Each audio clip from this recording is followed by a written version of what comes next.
MyMilkCratez. Yes, Jeff the drunk. Hey now. Good morning. Good morning. I still feel the handcuff around my wrist. Yeah, well, you had it on there for 5 days. Oh, my God. It's like numb. Yeah. Probably have permanent damage. Yeah. Yeah, that's the only thing you feel. Yeah, I love that he feels that. Why else would you be numb? You don't feel the ache of hitting the sidewalk. How about when your head you slammed? passed out? The 2 times you passed out during the week and your head slammed into the ground. You don't feel that? No, my head's fine. I don't recall that. I don't recall that, really. I don't. Boy, that was a weird ending to that contest, the $20,000 stuck on you contest. I got to tell you, it was so peculiar that he started crying. I know. She started crying. He started crying. He wasn't talking. It's weird. Which is odd for Jeff. He's always talking. No tears came down my eyes. Oh, dude, don't be embarrassed. You know what it was? I think like you're so used to no one loving you or caring about you that this woman, I mean, everyone's convinced she's in love with Jeff. No, what it wasn't that. What was it then? It was, she brought me down, dude.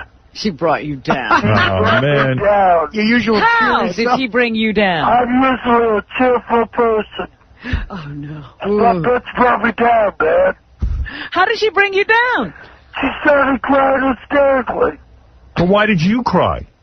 I was emotionally drained at that moment in time.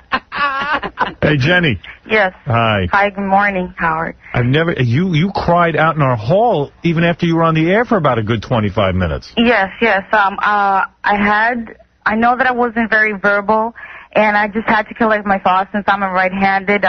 I couldn't do some writing because it was attached to Jeff. But I wrote it down, and I know that if you give me the opportunity to say what I have to say... Go ahead, say it. Okay, so here it goes.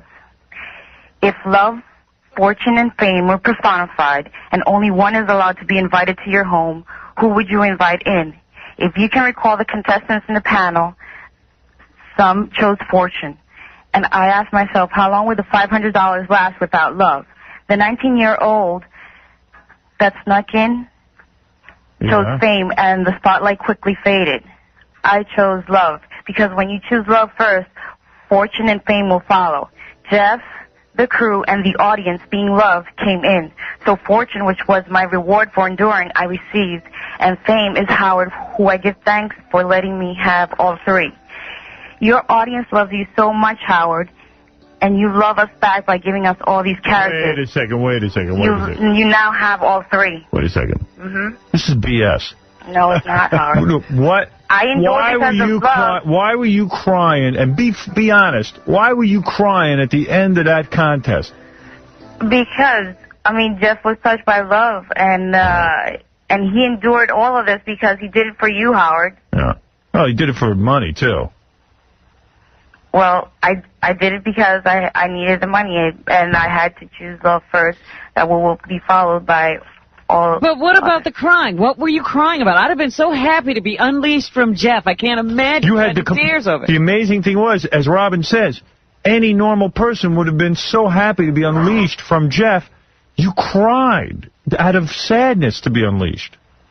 Well, in truth, I was giving burial to my father in that sense because he was also like Jeff, and he was an alcoholic. Yes, exactly. Oh, I get it now. Now that makes sense to me. See, her father was an alcoholic. It was almost like being chained to her father for a week, and maybe she could have saved him. Maybe if she loved him more. Was he as in much pain as Jeff? And was he as bad off? Is that what you're saying? I mean, that thought only came into action after, like, the very last day. Yeah. All right. Well, whatever. We'll never get to the bottom of it. Yeah, I don't think they can articulate what really went on there for them. But no, they can't. That was wild. Did you spend any money yet? No, I haven't. Good. Yeah, you're a sweet woman. I did because my glasses broke, so I got them repaired. Hey, Jeff. Yeah. You broke down and cried because... You were losing someone who loved you. You were going to be alone again. No, because I was emotionally drained at that point. No, Jeff. Yeah, you were emotionally drained. Your emotions were coming out, actually. This is the first time you felt anything in a long time. No. Oh, man. I'm not lying, dude. No, I know you're not, but you don't even know what's going on. The bitch brought me down. Yeah, I mean, listen to this. What's that? That tape I gave you, that was after all was done. We brought Jenny in the hallway. We just said, okay. Yeah, after she cried on the air, they started talking to her. She started crying again. Listen to this. And check this out. Hi, my name is Jenny Diaz. I just did Stuck on You. My expectations for the show, I was prepared to get naked, spin the wheel of Benji, anything. Obviously, I had an allergic reaction. But when I found out that I was like stuck to Jeff, I remembered that I had a dream about my father, who was also an alcoholic. And in the dream, I told him to help me. So I feel it kind of the way he helped me, because he wasn't a good provider.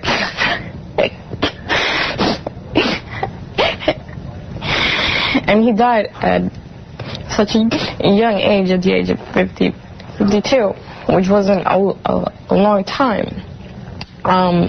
But since I wasn't with him that long, and I didn't attend his funeral, and I'm sorry I didn't say goodbye.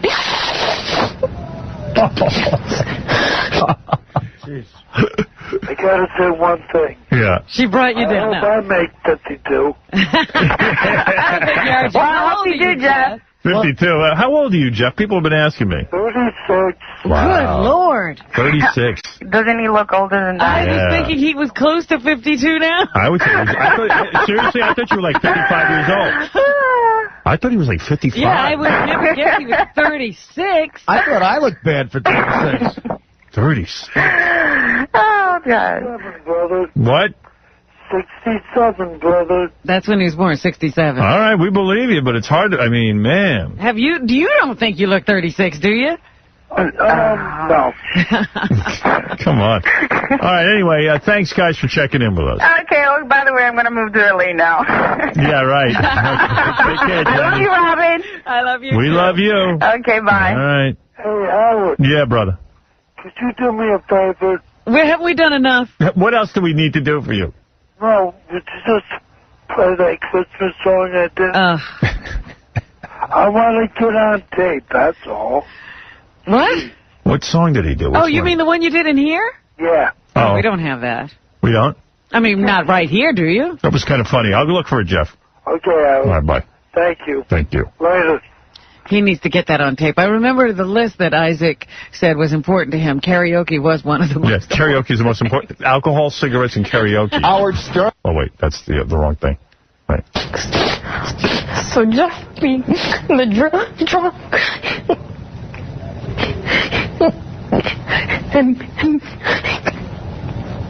That's real emotional.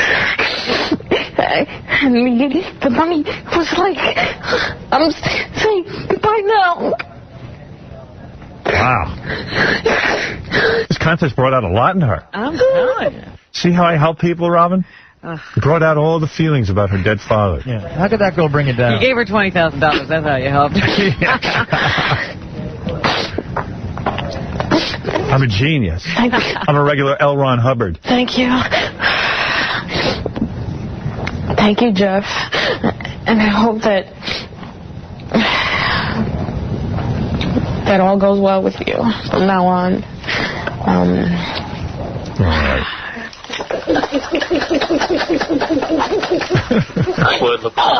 Oh!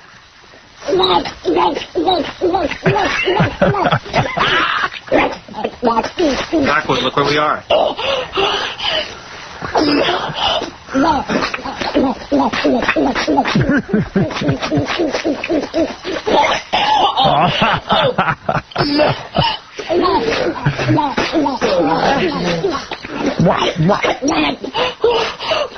Where did you get this? You watch the type of shows I watch? This is stuff. This is Tristan Ryan. Yeah. Ryan wishes. Move it in there. Stick it underneath. Go, make sure nothing falls. Get it underneath. Lay a towel in there. Come on. Yeah. It was Jack Nicholson and Amanda Peet from the new movie. Lou, you're on the air. Lou. Hey now. Hey now. You know, I woke up this morning. I'm going bald. I'm 36. I feel really good about myself when I just found out that he's only 36. Jeff, I can't believe it. that's a bit of a shock. Yeah, me too in a weird way, because I'm 36, and I always feel I look horrible for it. Yeah, well, Jeff really putting a pounding on that body, man. We'll have to do a makeover on him.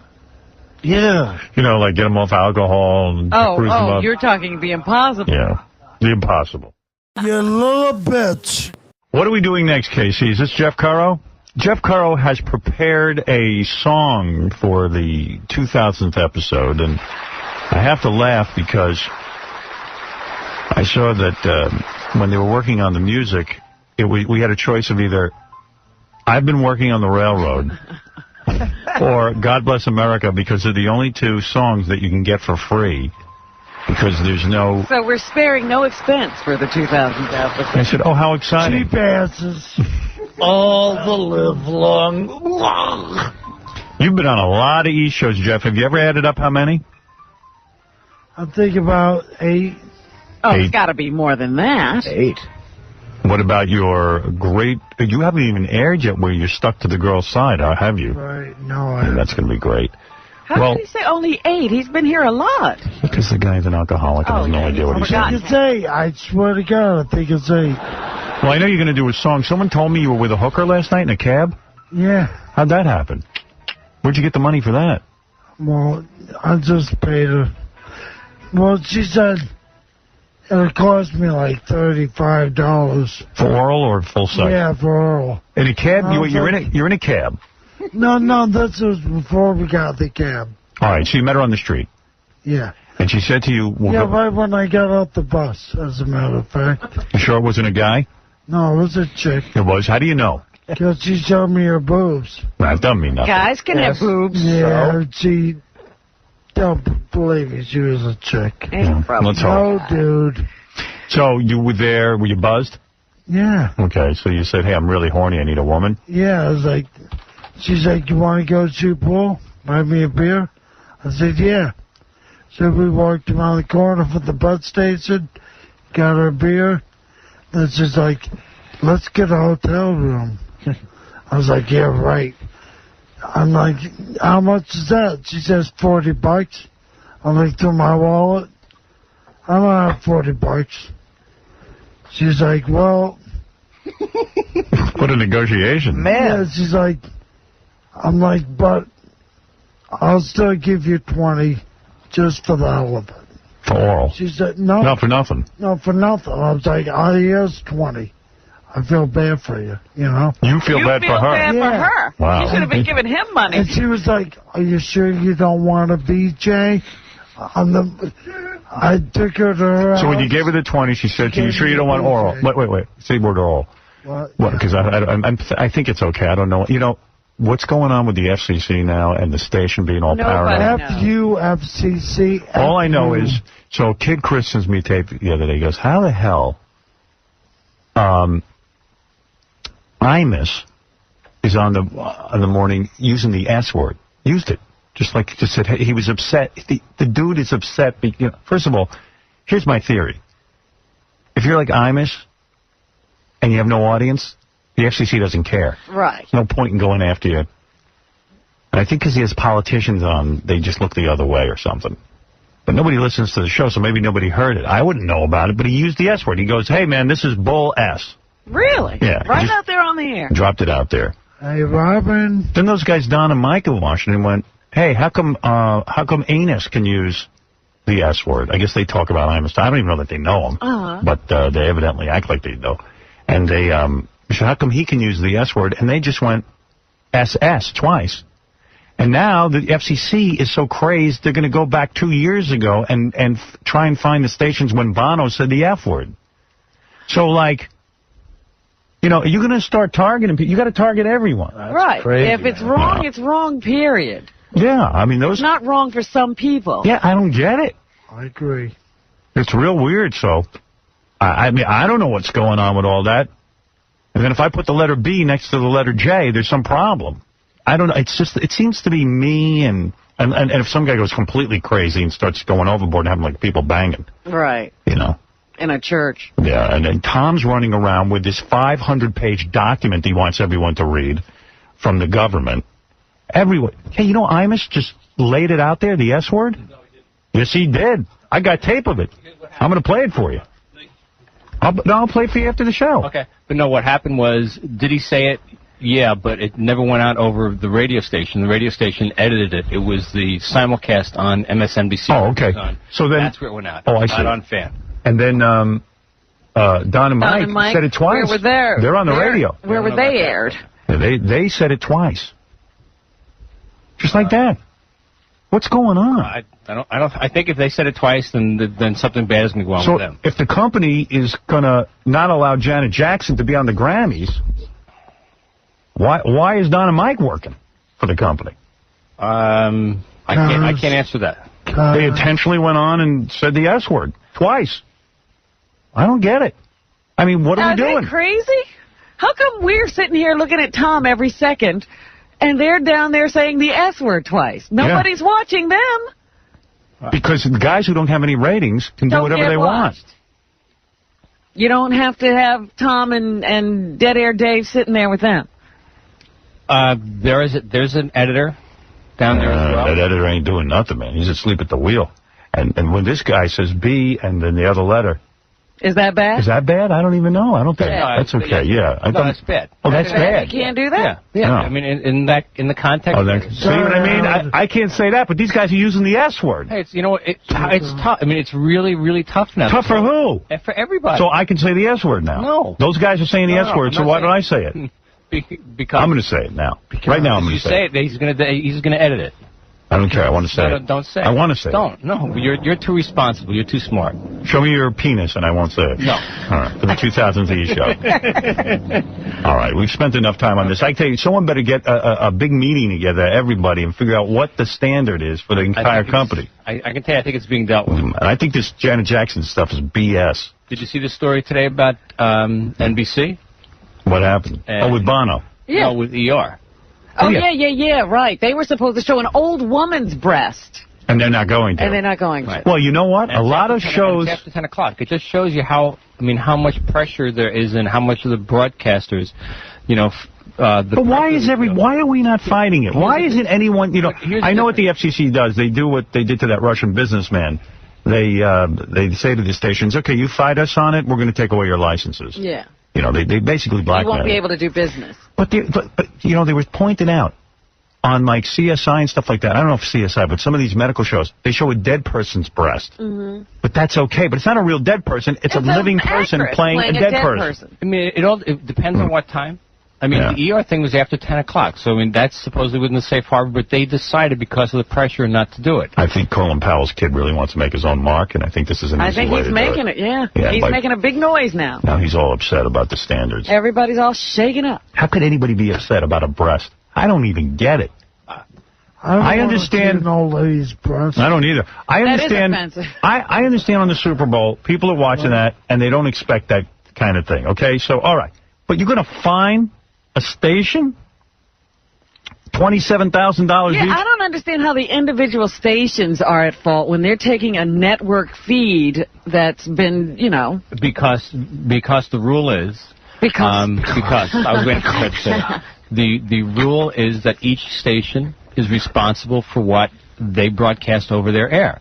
And you're responsible as the local licensee. You're responsible for what you broadcast. But the woman whipped out her breast. Nobody knew she was going to do it, except supposedly her. Those local stations weren't in collusion. No. They recently fined a TV station that had the two artists on from the Broadway show, The Puppetry of the Penis. Right. And one of the guys, for a second or less, tried to demonstrate what it was they did, and they fined the station. They cut it immediately. As soon as they knew what was going on, they cut it, and it was on for a second or less, yet they have been fined for that. Well, I got to tell you, I'm glad, because I was the only one suffering. Right, now yeah. everyone is. Yeah. Now everyone can see how retarded this is. Everyone was benefiting from the opening of the airwaves, except us. Yeah. Tonight I need the last days of Stuck on You. You will love it. Hey now. What are you doing here? What are you doing, drills, dude? Casey made a phony phone call to Jeff Curro. This will allow us to bet on how well we know Jeff the Drunk in honor of his last day of the Stuck on You contest on E! tonight. Very good. All right, listen to this crank phone call and then try to figure out how Jeff will respond. Is that how we play? Yeah, then after this, I got 8 questions. Here we go. And then Nick DiPaolo is going to join us for the news. Mr. America, they call him, Nick DiPaolo. Right? Yeah, that's his nickname. DiPaolo, out. Seacrest, out. Does it have to be that out? Yeah. Okay. Evidently. Hey, okay, here we go. Casey, do we need any setup? No. Hello? Jeff, it's Case. What's up, bitch? What are you doing, man? Hello? Listen, we got a problem. Or actually, you got a problem. Why? You know, you put out those T-shirts? Yeah? Dude, what's wrong with you? You can't do that. What? Look, I'm looking at the back of them. It says, you skanky hoe. Yeah, you dumb bitch. Right? It says that.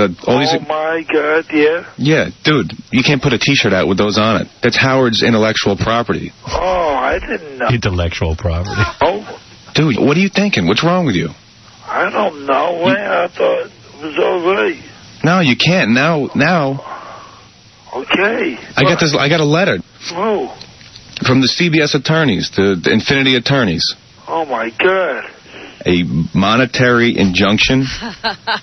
Basically what that means is that they're going to sue you. What the hell? They said that you stole Howard's intellectual properties. Oh, come on, dude. I'll stop selling. God. Big deal. No, but they're saying is that, like, the damage is done. The damage is done. I already got 200 of those made up. Big deal. So, dude, you're telling me. Yeah, I didn't do nothing bad. I gave shirts to Howard and Tom Giacervo. They're just coming up with that bullshit now. All I'm telling you is that they're suing you. What are they going to get from me? Since you don't have any money, what they'll do is they'll take your mother's house. And they say... I didn't mean to do nothing bad. Yeah, but you know what? I'm just trying to make a f***ing dime, man. Yeah, but now... Broke. But now they're coming after you. Did your mom have somewhere to go? No. They'll put her out on the street. They don't care about you. My God. Look, I don't think you did it maliciously or anything like that. Right? I think that you were just trying to make $1, but still. Yeah, I know. Right. So I asked him, I said, well, what can he do? And the only way that you can get off is... It's not anal sex, is it? Jeff, don't f***ing joke around. Okay, I'm trying to f***ing help, all right? What is it? It's called a reconciliatory community service. What has to be done? Okay. What do I have to do? It says, basically what happens is if people can't pay what they're suing for, yeah, they offer them to be involved in various government projects that they're working on, and they drop the charges. Yeah. They want to study the effects of alcoholism on male sexuality, and you could be a part of that program. Yeah. Would you do that? When does that take place?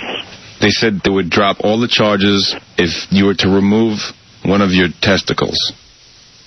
Now, will Jeff agree to that? No. Let's see. You got to go to another state. It's an involved game. Would Jeff the Drunk remove one of his testicles to get out of court? Are you ready? Let's just see, because let's see what he says. They said they would drop all the charges if you were to remove one of your testicles. No way. Thank you. So what do you want? That? What, you want them to take your mother's house? Oh, let them try it then. That's what they You would rather go to court and risk putting your mother out on the street than for one of your... I ain't losing a nut, dude. What's the next one? Here we go. Okay, so I say the question now, and then it's going to stop, And then All right. you get back. Okay. Now they said that they know that you have one arm. Would you give up your one arm? No. What do you mean? Which arm? The bad one or the good one? Yeah, the bad one. Oh, the bad one. No. Oh. He won't do it. Maybe. Let me think about that. Would he give up the bad arm? He knows you're kidding, doesn't he? No. He's got to be completely out of it. I say no. Not going to give up his arm. No one's going to give It doesn't work. So what? You wouldn't give up your arm to take... if your mother was going to throw it on the street, you wouldn't lose your arm? No. I would throw her out on the street. Yeah, but we're talking about Jeff. You would lose your arm for your mother? In a second. I wouldn't. I wouldn't. I don't have those kind of feelings for her. I was going to say, yeah, he'll give up the bad arm. My bad arm. You would let them take it? My bad arm? Yeah. Yeah. See? Wow. I'm shocked. You don't like your mother, do you? I like her, fine. I'm just not giving my arm up. She's not worth an arm. Yeah, I mean, I don't see her that much. It's not like she's putting me in her house. Sex change. What? Sex change. Sex change. Would he have a sex change? Yeah. No, he's not giving up a testicle. He's not having a sex change. No, that ain't happening. Dude, I can predict these pretty much. I don't even believe he'd give up his bad arm. Jail for 6 months. He'd do that. Yeah, that's easy. Whatever. Yes? Yeah. Of course, he'd prefer jail. Would you not drink for a year? No. No. No way. No way. Phew. If you drink for a year, then they would take everything that you have in your mother's house. If I had to. You would? Yes or If I no? had to not drink, I wouldn't if I had to. He says he'd stop drinking. Oh, he's lying. He couldn't do it. Would you be an undercover prostitute? Yes. Of course he would. No. No. I ain't beating up kind of prostitute at all. Wow. You can't prostitute Jeff. Is that it? You got one more. Would you go undercover to uncover drug rings in New York City? Yes. Oh, sure. He'd be good at that, probably. Yeah. It was a dumb game. If he could stay awake. That wasn't a good game. No, it wasn't. Well, here's a better game. Do you think KC could spell intellectual property? No way. Absolutely not. Me too. I don't think so. I can spell it. Go ahead. All right. I got it right. No, don't write it down. I get to write it down. All right, go ahead. Write it down. No, he... Spell intellectual property. Hey. Oh, wait a minute. See. This is a little tough right here. Uh-oh, I thought this would be easy. Intellect. I got intellect. Now, if you get it wrong, you have to remove a testicle. Would you do that? No. Intellect. See, it didn't look right. That's the problem. Spell it for me. That's wrong, but I'll tell you what I got. Is INTELLECTUAL. Sounded right. Sounded right to me, too. What did you say? Intellectual. Did you get it right, Fred? Yes, he did. Yeah, He did. Spell property. Nice. Property. Spell property. Property. You got to write that down, Come too? on. PROPERTY. That's right. Property. Yeah, you can all suck it. Hey, where's Casey's theme song?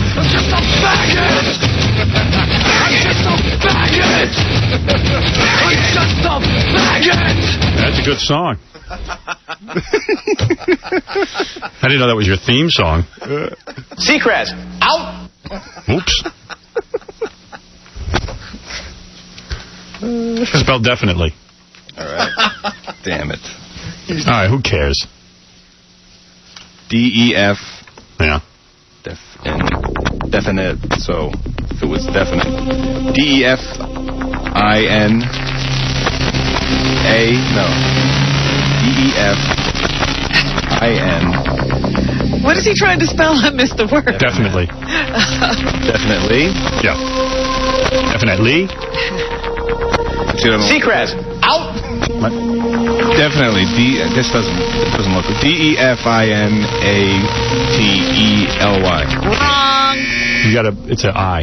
Not an A. What? I was off by one letter. Yeah, That makes a difference. No big deal. It's called spelling. Yeah, well, that's why I got spell check. Spell scissors.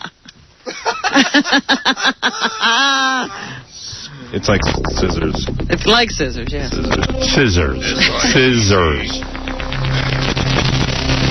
Don't worry, I won't ask you to spell compensatory. I can spell that. That's right. Spell scissors. SCISSORS. Z-Z-O-R-S. I just nodded all over my face. How do you spell it? How do you do it? 2 C's, not 2 Z's, you idiot. 2 C's? C's? No. The 2 S's. S's. S-I-S-S-C-I-S-S-O-R-S. S-C-I-S-S-O-R-S. Not Z's. Oh, well, all right, so I got it wrong. Well, you know, I never claimed to be like a great speller, so it's not... Yes, you do. No, I don't. Oh, he's bragging. Well, I bragged that I could beat Tom in a trivia. Speaking of Tom, here's Tom. Tom, you're on the air. You little bitch. So, anyway, one of the funnier things that happened was we had this porno star on the show in Vegas named Cindy Crawford. Yes. But that's her legal name, Cindy Crawford, and she goes by that name. And she agreed to go on a date with Jeff the Drunk.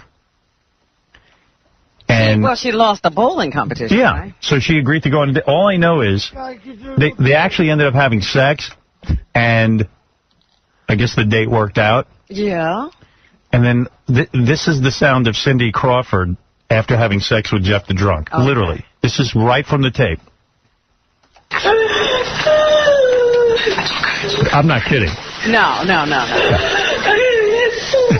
Yeah, Stop it. You're making this up. You know what? Cindy, are you serious? No, I'm not making it up. Cindy, what happened? Hey, Jeff, hi. Hi, Cindy. Hi, Jeff. Hi, Cindy. Hi, Cindy. How are you? Are you still having a crying fit? Wait, guys, I can't hear what's going on. I don't want to miss a minute of this reunion. What happened, Cindy? Why were you crying? Okay, well, somewhere between the wine, the pot, and us having sex, I have no idea what happened. I completely blacked out. Good for you. Oh, she was in an RD state. Yeah. Well, I just figured, like, did you suddenly realize, oh my God, I was with Jeff? I have no idea. You know, that part of it is pretty much a blur. But Jeff was a complete gentleman, and I really appreciate it. He always is. Remember Jeff. All I know is that I was watching the tape, and Jeff is just like, "Where's my cigarettes?" Like, she's. Listen to the. This is Cindy. Listen to Cindy.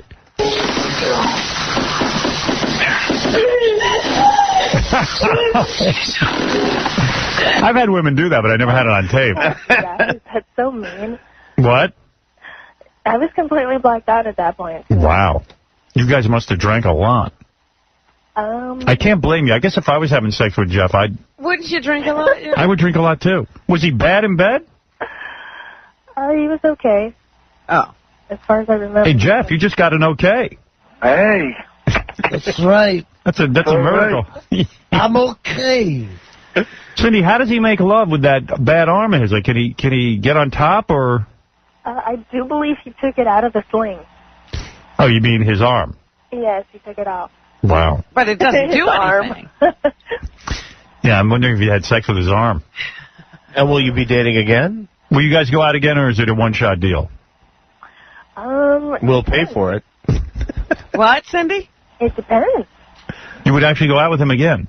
He was a really nice guy, despite what you guys, you know. Really? Really? Yeah. Hey, Jeff, way to go. Despise what you guys said. He's Despise a nice it. Yeah. I despise what we say. I despise you. So Jeff did end up being the booby prize for the loser. And all I know is I thought the tape was pretty wild when I was watching it. And That is... Cindy I spoke with Karina afterwards. Yes. And she said that she won. No, hey, Cindy, no condoms used? No. Nah. Who needs a condom? Why not? Who can get it on? Let's he make he had a test. Oh, you did? Test and everything. IQ test or AIDS test? An AIDS test. I got an AIDS test. I scored a 70. So, Jeff, ask her out again. So maybe you'll be having a little Curro, maybe a baby. Oh, Cindy. please. Is there any Want to go chance? out again, baby? Are you feeling nauseous? Oh, yes. That's why she was crying. A Curro, baby? Are you on the pill or anything? Me? Yes, of course. Oh, good. Wow, Of course, sir. Of course I'm on the pill. I want my rattle. Where's my rattle, Mommy, you bitch? Can you imagine a little Curro baby? Yeah. I crap my... Actually, it's a lot like him. Yeah. That wasn't crap. It's a blister. I'm just a little baby and a blister broke in my diaper. Why must you do this to me? Oh, my God. I can't believe you got him up this early. Yeah. Hey, and Jeff, you, she's a hot chick. Very hot. Cindy Crawford. Very nice. I banged Cindy Crawford. Let's listen to Cindy after having sex with Jeff. Let's listen.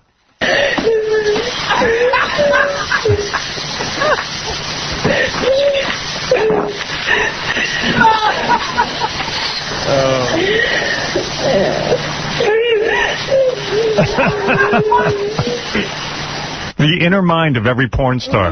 Yeah, I was going to say, you know, when you release all those inhibitions, that's what comes out. It's not funny. It's not fun. It's not. Hey, anyway, you were a good sport, Cindy Crawford, and I got to get some of your videos at JillKellyProductions.com. Yeah. And by the way, Cindy's on Spice Clips Live. I know you know this, Jimmy, because you watch. Every Thursday and Sunday night at 7:30 on the Spice Channel. You're a good sport, I'll tell you that. Thank you. And you say Jeff was a gentleman. Yeah, he was a true gentleman. Oh, no F word. Don't lie now. Okay. She says you couldn't get aroused. Baloney. Bull-owning. That's what she said. Cindy, what happened? Like Cindy, are you there? Yes, I'm here. Jeff, you there? Oh, you hung up. It was more like spaghetti. Oh, really? Well, he has his limits. He has his dignity.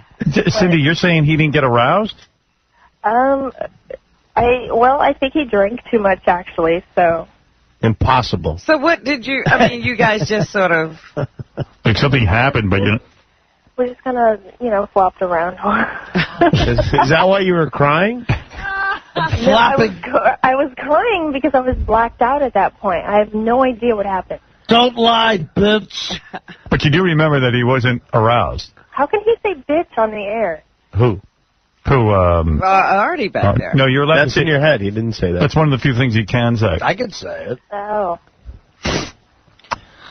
Cheer up, Cindy. Can I offer you a cup of sweat? Yeah. I never saw a human being sweat more than Jeff the drunk. I took a shower before the date. So good.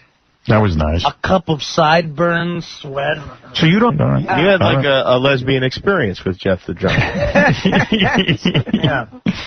Well, Jeff seems to have hung up. He didn't like you making the accusation. Call him back. How dare He you? may have passed out on the phone, in fairness to Jeff. Get him back. My head's in the dryer. Until we get him back, though, let's listen to the rest of your reaction to... No, let's not. All right.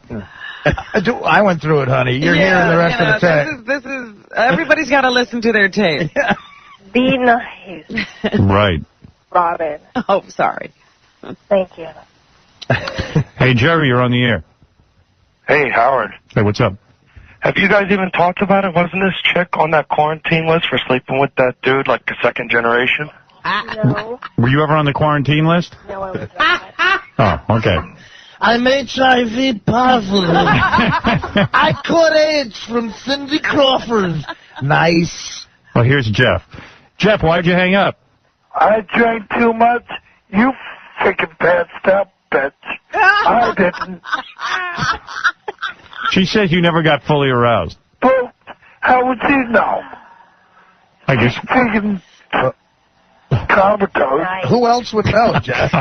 You're saying she was unconscious when you made love? No, not when we made love. Then what happened? I'm telling you, Howard, I was... She says you were not, but... Like spaghetti, yeah, my fault. Spaghetti. Yeah, like spaghetti with a nice marinara, bitch. Well, what's the difference? You had a good time, Jeff, right? I had a great time, but why does everybody do this stuff to me? Talk bad about me. Then everybody... you're like a noodle. Is Jeff now crying? Are you crying, Jeff? No. It's your first fight. Yes, he was. Cindy, what was your answer? I couldn't hear it. I said no. I wish I hadn't heard that. Yeah. Why the I S word? never talked nothing bad about you, Cindy. Why does everybody do this to me? I'm just a nice guy. Yeah, why is that, Jeff, that everybody, after they make love to you, says that you weren't aroused? I don't know what it is. First Tabitha, maybe I was. Oh, Debbie. All right.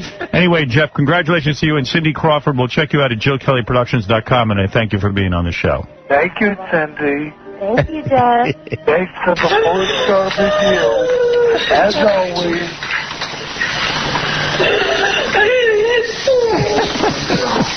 Listen to that. It's great. Gotta make it, you can feel you can feel the drama. You hear the background? Oh, that's Isaac trying to get her out of the room.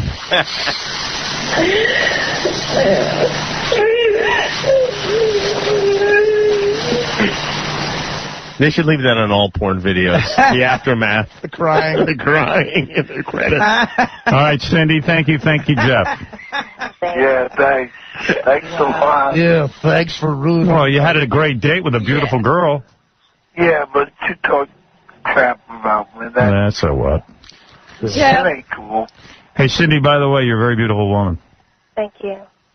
I'd surely be so lucky to make love to you, but... Yes, you didn't have a girlfriend.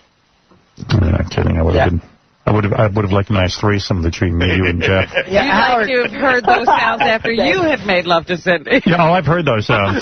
I've had women cry after me. I had one woman cry when I was in high school. I made love to her. Did it sound like that? It was pretty close. I've had women... And she wasn't high. I've had women cry during. It really? Is that true? Honestly. Yeah, I've had them cry directly after. At the Jersey Shore once. Crying is better than laughing, though. Girl picked up the phone to her boyfriend and was like, was crying so bad. You didn't lube it up, bitch. All right, thanks, Cindy. Thanks. Hope to see you again soon. No problem. That's the great Cindy Crawford at JillKellyProductions.com. And Jeff, your reputation persists. Like cancer. I got a rep.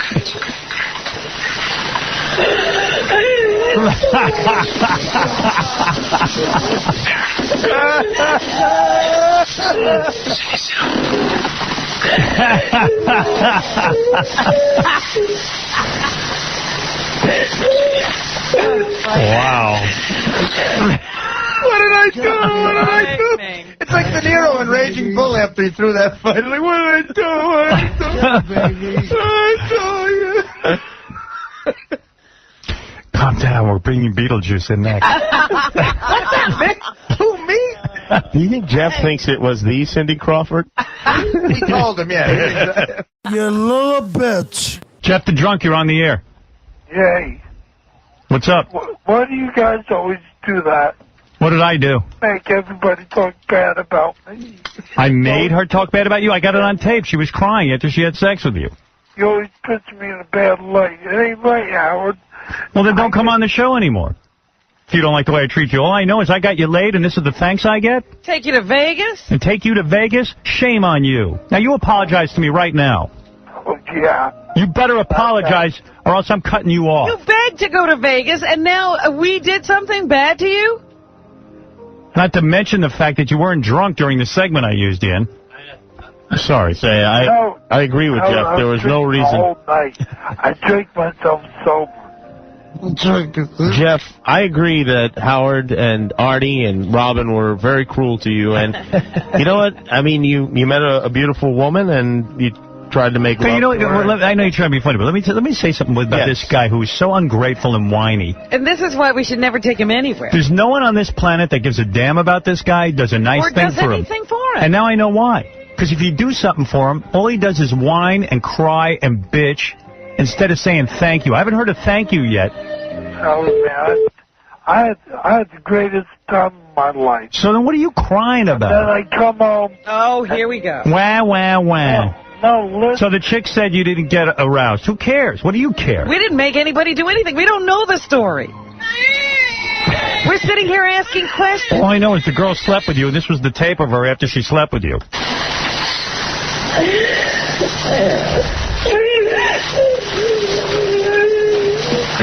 Maybe that was him. Play the whole tape. I'll play the whole tape. It's worse. What do you mean the whole tape? We can't play the 10 hours you spent with her. The 10 hours. Tell me what I did wrong exactly. Let me hear. Let me hear your mumbled thoughts. Mumbled thoughts. Yeah, go ahead. What did I do wrong? No, you got everybody talking bad about me. How did I get somebody talking bad about you? Everybody sees me anywhere. They say all that stuff. That's the worst people say. Wait a second. Now, how did I have that happen? The girl gets on the air and says that, and you're mad at me. What? I didn't force her to say that. She got on the air and said it. What did I say that I shouldn't have? What did I say? I'm so sick of you.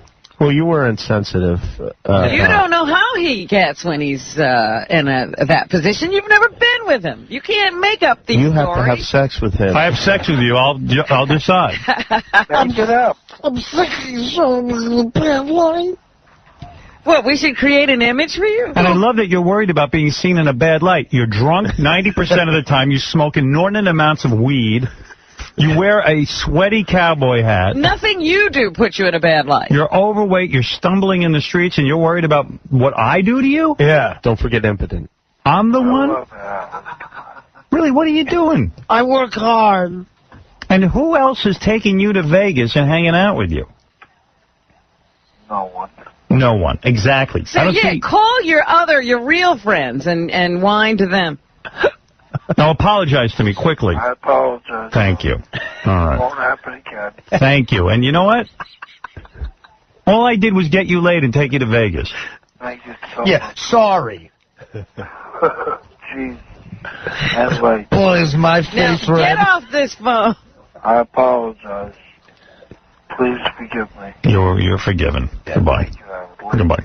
Love you, dumb. Don't call her crying. It's crying. I'm like, what did I do to you? Why do you guys do this to me? He's a sensitive man. You little bitch. That, you know that spelling bee? They have the big national spelling bee. Did you see the tape? Yesterday. I happened to walk in at the late rounds, and I started watching it. I was, as they say, spellbound. Did you see the kid pass out? I didn't see that one. I just read that in the paper today. Oh, my God. It's the funniest piece of tape you ever saw. And then he got up and spelled the word correctly. I could play the audio, but I don't really think it's funny. Because, I don't know, here, I'll play it, but it's kind of long, and if you can't see it, the kid's eyes just get real wide, and he passes out, and then he just jumps up and he spells the word. I'll play it for you. I don't know if it'll work. You know the announcers are funny on this. Yeah, okay, here. So what is a part of speech? Alopecoid is an adjective. Kid's got to spell something like called a clapperplach. I can never even understand what the announcers are saying. The words I can't even understand when they say them. A clappapede. You just say it again. Alopecoid. Alopecoid. You have exhausted regular time and are now subject to finish time. Can I have bonus time? Yes. Kid seems really wasted. They can request bonus time, one time only. Alopecoid means like a fox, vulpine. Alopecoid.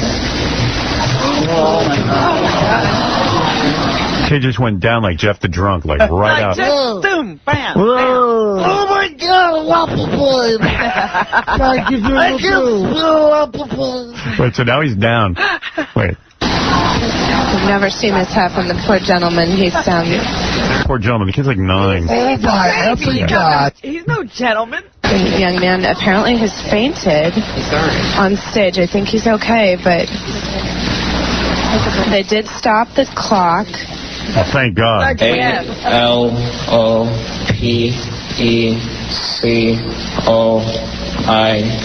Alopecoid. That is correct. He seems to be okay, and he spelled the word correctly.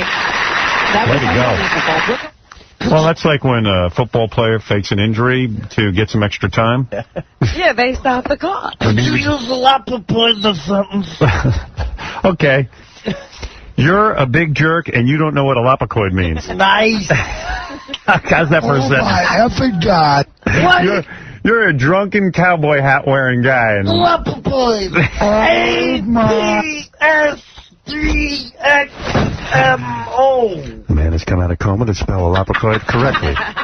The young gentleman. You're making me feel second best.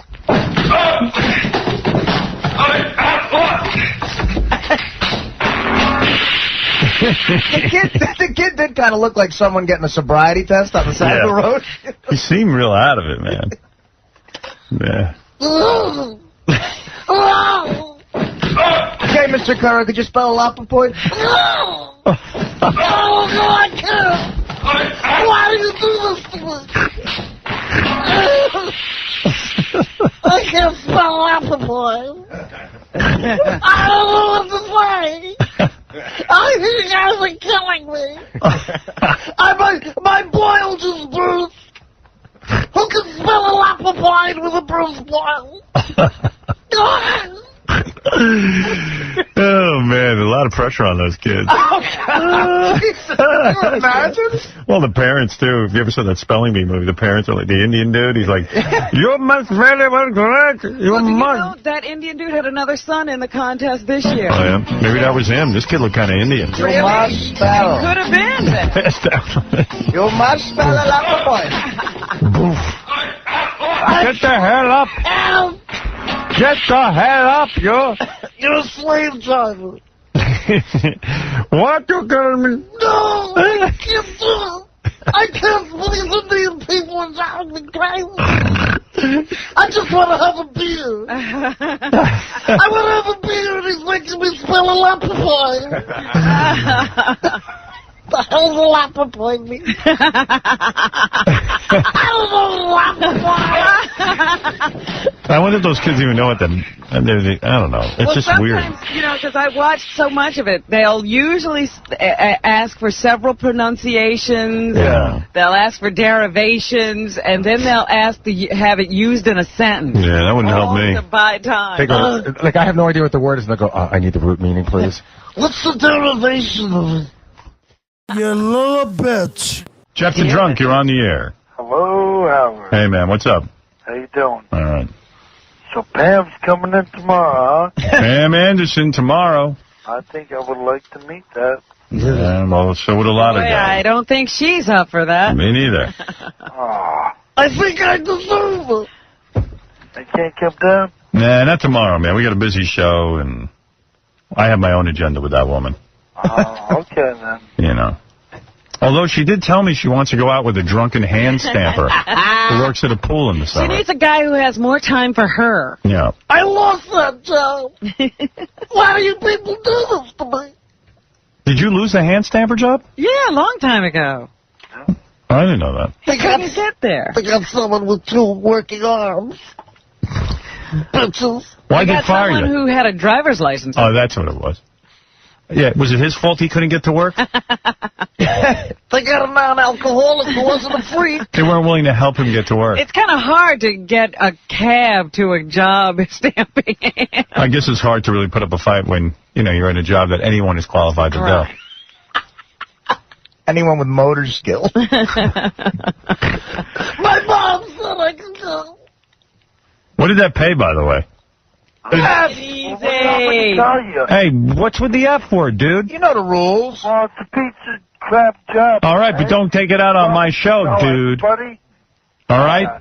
Pal, don't call in if you're going to use the F word. I'm sorry. Well, what do you think it pays? I don't know. What does it pay? $8 an hour. I mean, how long had you had the job? You might have gotten more. How much do you make a week? Not a lot, Howard. I'm asking you how much. Oh, friggin' no. You never saw your paycheck? Yeah, I saw it. So what did it say? And, I'm curious what you walked away from. oh, like a big old $120 a week. All right, but still, I mean, when you got nothing, 120 a week's nice. Yeah, and it wasn't full-time. He didn't work full-time. Yeah, you didn't want to screw up his summer. I barely covered my blister medicine. Oh, God.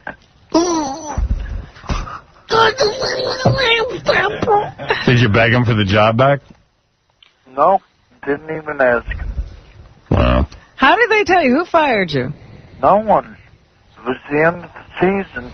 Oh. Never called back. Oh, that's what it was. Called me, so I figured they didn't want me back. Why don't you call him and say, I want to come back? Oh, so I don't have to wait to get there. Hello, it's Jeff. Guess what's right around the corner? Hey, let me ask you this. Do you have a resume? No. You never put together... I could have put on my resume. I mean, you must have held some jobs since high school. Not only one job. What was that? At the state. What was that? Tax and finance. What? Tax and finance. What did you do there? I, just basically BS.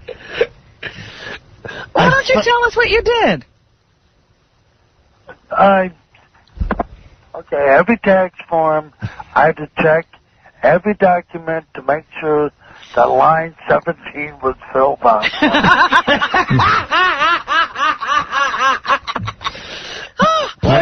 What did that pay? That paid better than minimum. Yeah. And how'd you lose that? Oh, some girl said I was a bastard. Oh, that's not possible. And how old were you when you had that job? Well, I was driving. I don't know, probably 27. So you were 27, and now what are you, about 40? I'm 37. All right. So 10 years ago since his last job. But the line 17 was all you had to check? Boy, that Debbie in accounting is really doing it for me. I forget her name there. Were you harassing her? Sort of, maybe. Yeah. Well, you had a crush on her? Yeah. Yeah. I was talking with her. I was like, hey, why don't you smoke a joint? Oh. She's like, yeah. Then she never showed up. Then when I saw her in the hall, she was running into the smoking lounge, and then she went running through to the other side and ran right out. And I walked in, and I was like, everybody's looking at me. I was like, wait. It was a mess. You're kidding. I can't believe something in your life went wrong. You want to smoke a doobie? Imagine. Smoke a doobie, Debbie? I always wondered why my tax form smelled like alcohol. Line 17 in particular smelled like weed. So you have that on your resume and then the hand stamping job. Other than that, that's it. Yeah. Yeah. Well, it shows he's capable of work. Definitely. Gotta check line 17. How many returns would you check a day? Oh, I don't know. Probably, I think the quota was like 2,000. Hmm. And you met your quota? Yeah. I met my quota. I'm sure there were times that he kind of spaced out and didn't look. I'm sure there was times I sort of fell asleep. Yeah. Right. I'm sure many times. I used to listen to you every day, though. I'm sure you weren't that thorough when you checked line 17. Oh, sure. You know, I'm sure some people got away with not signing it. You know, so important. Imagine entrusting him with that. What do you do for a living? I check line 17. How many years did you last on that job? I don't know, 2 or 3. 2 or 3 Oh, years. 2 or 3 years. Yeah. I accidentally stapled my hand to line 17. Who knows how to work a stapler? I was never trained.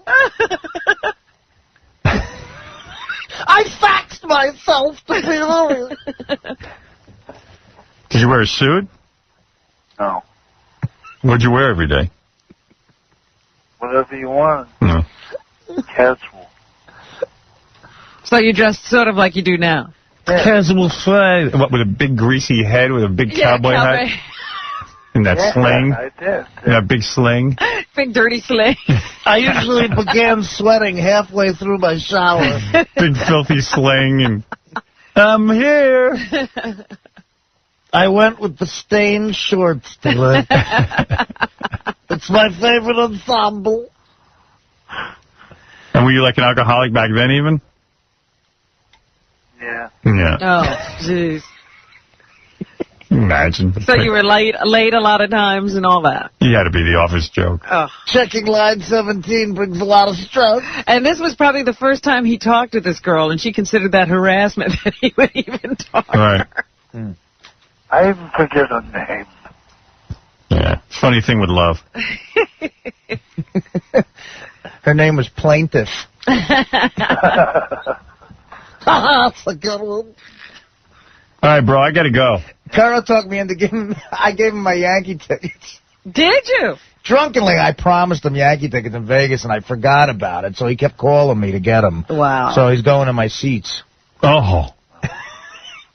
You be good at that game, man. I got a reputation in that section. I will. All right. He calls you at home, doesn't he? He does all the time, yeah. Dude. Hey. We talk sometimes. What's up? Hey, Jeff, it's Case.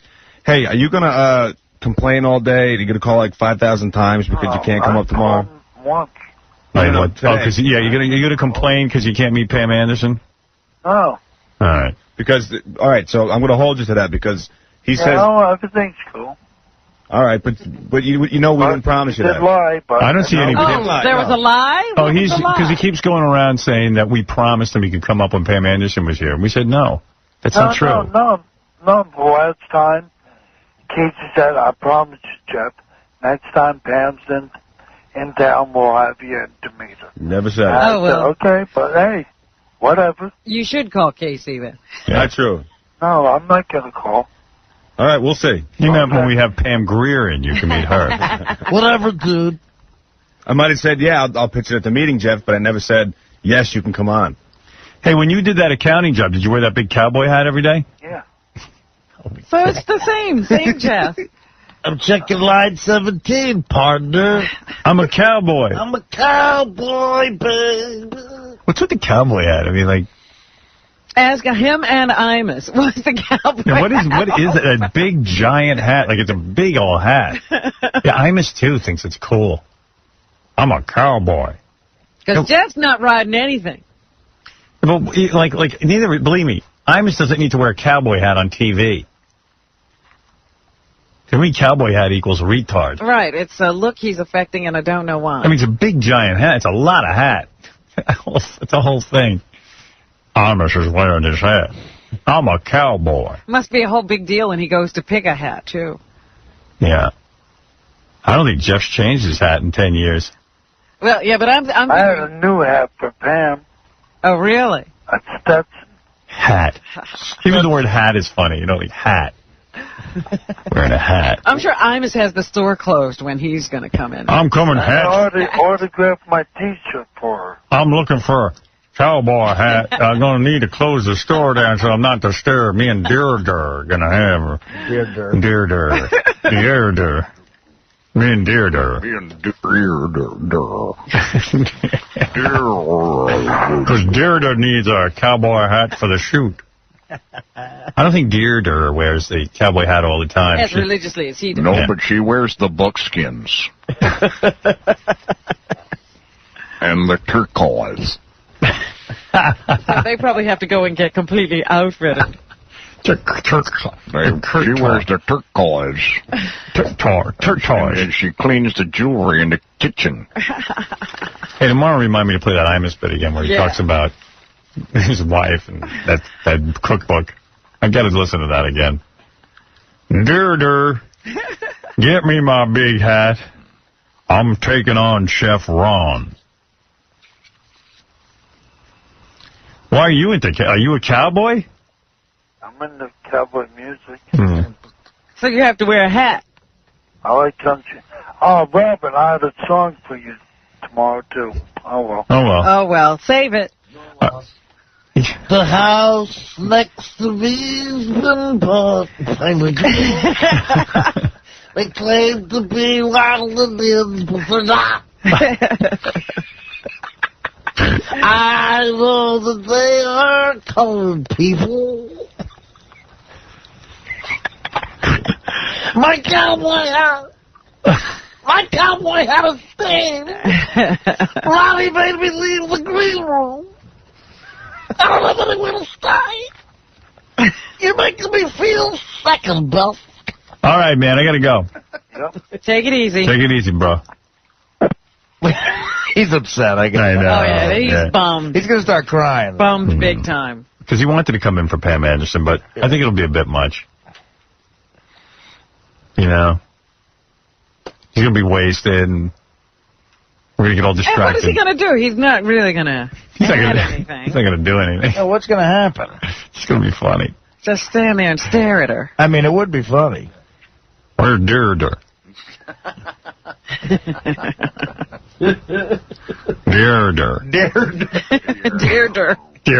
Wow. How's he say it, Fred? Dearder.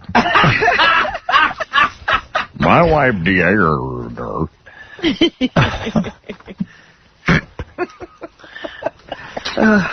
Dearder.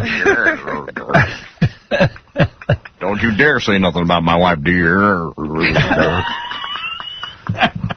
Because I'll reveal interesting things about you. Entertain. You little bitch. Jeff the Drunk, you're on the air.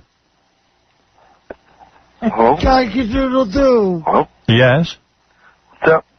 Hey, dude, come on. What's up? You gotta be. You can't be serious. Sorry. Is this Hey, Howard. Yeah. I'm moving. Really? Yep. Where to? What country? To a trailer park. Oh. It's gotten that bad? I can't believe a guy who doesn't work and drinks all day is moving to a trailer park. Yeah. What's up with that? What's this country coming to? How is it that a guy who is such a good-natured guy walks around in a big smelly cowboy hat all day, has a horrible presence, doesn't clean himself up, hand stamper at a pool, right? Then loses that job, repeatedly gets arrested for DUIs, who doesn't go to work. If that guy's got to go to a trailer park, what's wrong with this country? It's time for a change in the administration. Obviously, this administration is messing up. Right. Well, he slipped through the safety net. Now, what do you mean? Did you buy a trailer park home? Yeah. Oh, then that's good. So you sold your house, your mom's house. Yeah, my mom sold it. Right. And your mom probably couldn't afford to live where she was anymore. She said, well, you know what we'll do? We'll sell the house, make some money, and put some of the money in the trailer park house, and then we'll have money left over to live. Right. She looked at her son and said, we belong in a trailer park. Jeez. And did you ever think to say to your mother, Mom, I'll get a job. I'll get a job. Don't sell the house. This is the house you love, and this is the house you grew up with. No, well, she really can't live here. Why not? Because you're there. Because she can't. Why can't she live there? Because she can't walk around, or it's like uneven. She can't really walk around the house at all. You Mine ain't gonna. I gotta move to a trailer park. Why don't you people care about me? I gotta move to a trailer park. So really, the trailer park is better. Yeah, I suppose. You ever see those trailer park homes? There ain't a lot of living space in there. Oh, no. You're getting a double wide, though, aren't you? We're getting 70-footer. Yeah, see? Sweet. 70 whole feet, huh? 70-footer. You can really spread out in there. I guess your mom will probably lose track of you in there. You'll take the front, she'll take the back. You won't know each other's home. one end, she's at the other end. It's my job to unplug our house every night. She's calling Jeff on the phone. Jeff, are you here? Jeff. We're going to have to put in an intercom. It's my job to empty the crapper. Yeah, what's the deal? Do you have, like, one of those porta-sand things attached to it? Like, you have to empty it out? No. Where does it go? That's what they do. There's no cesspool. Oh, I don't know. You gotta empty it. I never lived in one before. It's like being a dog. Like, after you move your bowels, you got to pick it up with a bag. You got a pooper scooper. It's an aluminum mansion. It's a mansion on wheels. So you say you have a 70-footer. What about your neighbors? What kind of footage do they have? Oh, I really don't know. Those losers, 40 tops. Did you get a nice plot? Yeah. So what do? You hook up. It's a home that's hooked up to. It's not a mobile home. It's not one of those things you can drive away in. No. No, that's like a luxury RV. You've got one of those things where it's kind of standing there and there's a bunch of aluminum cans next to each other. Yeah. Yeah.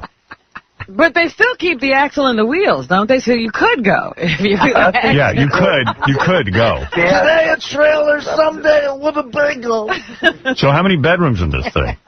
3. Oh. And 3 bedroom, 2 full beds. Wow, look at that. a living room. You haven't taken It's 2 enlarged. full baths in 20 years. You got to understand, they cram that into 70 feet. But yeah, does it have like the fold-up table? Because the kitchen and the living room sort of like are the same. You got an No, attached. they're not the You got an attached fold-up table? No. Oh, that's too bad. Could save some space there. I got 3 beds when I have 2 chicks over. Hey, Jeff, I hope there's room for your book collection somewhere. Yeah, me too. Books are like kryptonite. Books are like bowling kryptonite to Curro. But what about if Jeff brings a girl home? How's he going to sneak her past mom? You know what? That ain't going to happen. I don't think that scenario's been considered. Baby, be quiet. My mom's over there, and I've got a boil on my ass. You don't want to wake up my mom. Why'd you have to leave your old house? It was uneven. I've never heard that before. Well, yeah, I don't even understand what that means. You know what that means. Walk on, for my mother to walk on. She can't walk on it because it's uneven? Because, you know, it's like lumpy and stuff. It's lumpy. If this trailer is rocking, don't come a-knocking. So the floor was lumpy and you have to leave? No. Well, we had to leave, honey. Dumbass. Lumpy It ain't floor. the floor. I'm talking about the ground. So how much money did you get for your old house? 85. So you took the 85, and what'd you have to pay for the... No, you dumbass. 1,000. 85,000? Yeah. Well, you're sitting like a king now. And how much does it cost for the new home, the Like trailer home? 30 something. Oh, my goodness, you're in the money. So you got 50 grand to live on. Dumbass. What are you going to do with the money? I don't know. It's not mine. You'll find a way to get your hands on it. 2 words, mustache rides. Are you kicking in some of your SSI to help with the bill? Yeah, of course. Oh, okay. Oh, yeah. I'm helping. How much he drinks? That's his whole SSI check. Right, he doesn't charge her for the booze. That poor mother. It's back to domestic beers. All right. Only drinking Budweiser. I got an issue with Curro. What's that? I gave him my mint 4 rows behind third Yankee. They were sweet. And someone told me you sold them and didn't go to the game. Oh, baloney, I went. A friend of mine said he saw you walking away from the stadium at about 10 to 7. Oh, the baloney. I was there, dude. All right. I swear to God. I believe You saw the whole game? I saw, well, not all of it. Oh. I saw, okay, I was going about maybe... That was the night they clinched. Why would you leave early? No, I didn't leave early, Artie. Listen. Bitch. I went out and I was starving. The guy says, hey, Jeff, you want a beer? I said, yeah, sure. I said, I'd rather have a hot dog. He's like, well, I'll buy you one of those, too. So we had a beer and a hot dog. He said, oh, can I introduce you to some of my buddies? I said, sure. So I went walking through the crowd. You didn't have enough money for a beer and a hot dog? You're sitting in Artie's mint seats? Wait a minute. Of course he does. And then what happened? You walked through the crowd and couldn't find your way back? No, I found my way back. He's saying he missed some of the game. I got to the seat just as Bertie Williams hit the home run. You know what I would love? You missed most of the game. I would love to, like, have a separate channel where, like, you could have the Yankee game on the radio, but you let him be the announcer. Wouldn't you listen? Bernie Williams. The Yankees are bringing in Mariano the pitch. No, mostly he's going out to get beer and hot dogs. Here's the 2-2 pitch to Seth Street. Here's Darren Jeter. Nice. All right, man. Good luck with that new home. Oh, Call us from the new house. Right. Yeah, give us a call. Yeah, you know, are you going to move yourself, or are you going to have a moving company handle things? I think we're going to... I'm not going to move anything, but I think, you know, my brothers and sisters will. I missed Jorge Posada's homer. I was in the crapper. But wait a minute, Jeff. There's a lot of stuff in a house that you can't move into the trailer. So you guys having a yard sale? I think it's a fresh start. Let's sell our old couch. Who's the lucky couple that got to get that? I think I'll probably have the place fumigated. Yeah, who needs that couch? No one's selling my bumper pool table. You're probably not bringing a lot of stuff with you. You're starting fresh, right? Yeah, bro. Fresh. I think the trailer is fully furnished, isn't it? Does Jeff have anything of value? Like, I mean, is there anything he values personally that he'd have to bring with him to the new house? Pictures. Pictures? I have awesome pictures. Pictures. Pictures. All right, dude. Autographs. What pictures? Autographs, okay. I'm bringing all my pictures. Tom Seaver. All right, and Jeff, here's $500. Oh, thank you, Howard. An Xbox game system and the Leisure Suit Larry Magna Cum Laude video game. Help Larry learn it's not who you impress, but who you undress on Xbox, PS2, and PC today. It's Maybe 500. that'll help ease the move. Yeah, it's $500. Get another house. All right, hold on. Okay, thanks. I can buy a tire for the trailer. Get your own double wide. We'll help him out. Give him $500. That's nice. That poor mother. Oh. We got to take a break. We will be back right after these words. You little bitch. Jeff the Drunk. Good morning. Good morning. Cheerful. How you doing? How's the trailer? Oh, very good, very good. Happening. Do you have the front part or the back part? I have the front part. I got the part that's outside. I'm not familiar with trailer living. So you say you have the front part. Like, isn't that where you drive the thing? It's my job to plug in the house every morning. No, just like the front of the, like my side is facing the driveway. My room is right by the steering wheel. It's not like a mobile. I know. I've seen him. You know what it is? He's got the view. Right. I got the window. I could see that hookup right into the electricity, and I got the window right into the driveway. Hey, Howard, should you do I'm looking right at the porta-john. I can see the Pepsi machine. Hey. You live in a mobile home community, right? Right. Yeah. Now, how far apart are the mobile homes? I guess like 15 feet. 15 feet? But, do you have your own plot of land? Actually, it's ours. We live... There's enough room for a Johnny Bench batter up. So when we look out the back porch, we don't see no houses. Wow. Look at that. So, it's almost like living on your own. Pretty private, actually. We don't see no houses. So, wait a second. You look at the back part, and you can't see anybody else's trailer hitch. All I would see is woods. Just woods. No one weird is lurking in those woods. Oh, no. Why would that happen? So it's out in the country, dude. Your mom looks out the back, and you look out the front. Yep. And your closest neighbor is 15 feet? Yeah, probably. But you have the illusion of being alone when you look out that back window. Right. Now, have you guys done the whole thing? It's a wilderness.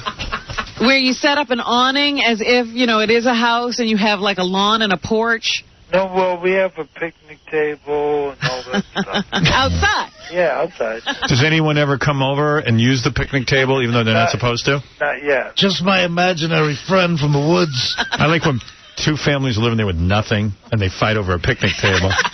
Hey, that's our picnic table. You're using it. Get out of there. I'm sorry. I didn't know it was yours. That's my kiddie pool. That's my Budweiser sitting on that table. What's the deal with those trailers? Like, do you have to buy your own plot of land, though, to put it on? You rent it each month. We rent a parking space. You rent your plot. You rent it? Yeah. So what responsibilities do you have in terms of, once you hitch up to the electricity and the plumbing, is there things you have to do to maintain that? No. You just pay the lot, man. But do you have to cut grass and things like that? No. All done for you. They plow. They cut the grass. It's sweet. Sweet living. Life is good. Wow. And you're in the front. Your bedroom's in the front. Your mom is in the back. Right. And in the middle is what? The kitchen and the living room? Yep. Now, can you stand up? Yeah. Your cowboy hat doesn't get mashed into the ceiling? No. Ouch. I can't even reach the ceiling. Really? Ah. You got a nice... It's probably higher than the studio. But it's long, narrow living. In other words, every room is in a row. Yeah. Yeah. Yeah, actually, my room's a lot wider than my old room, so... Right. And are you friends with any of the other trailer people? Well, I have a brother that lives in here. Yeah. I thought the brother was moving out. Yeah, he is.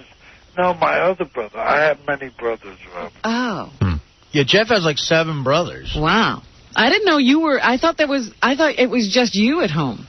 It will be soon. No. He demands most of the attention. Anyway, Howard, could you play that song with me and Wendy? Which one?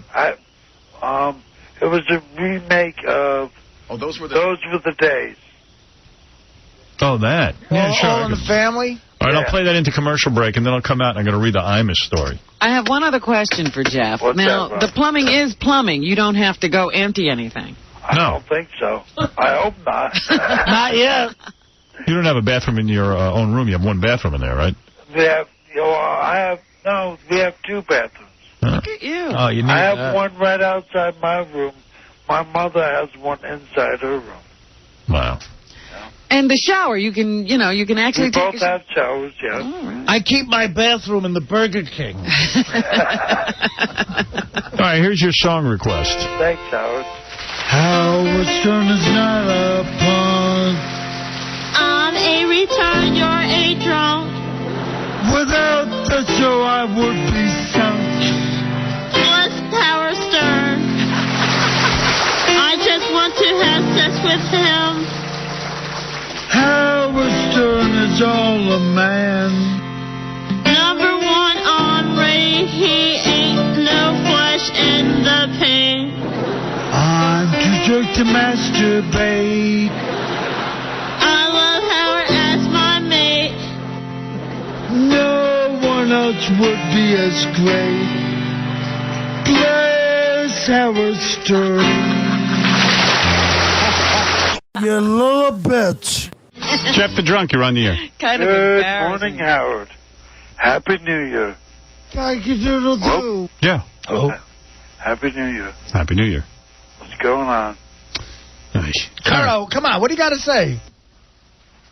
Are you upset with me, Howard? Why would I be upset with you? I don't know. Why do you think I'm upset with you?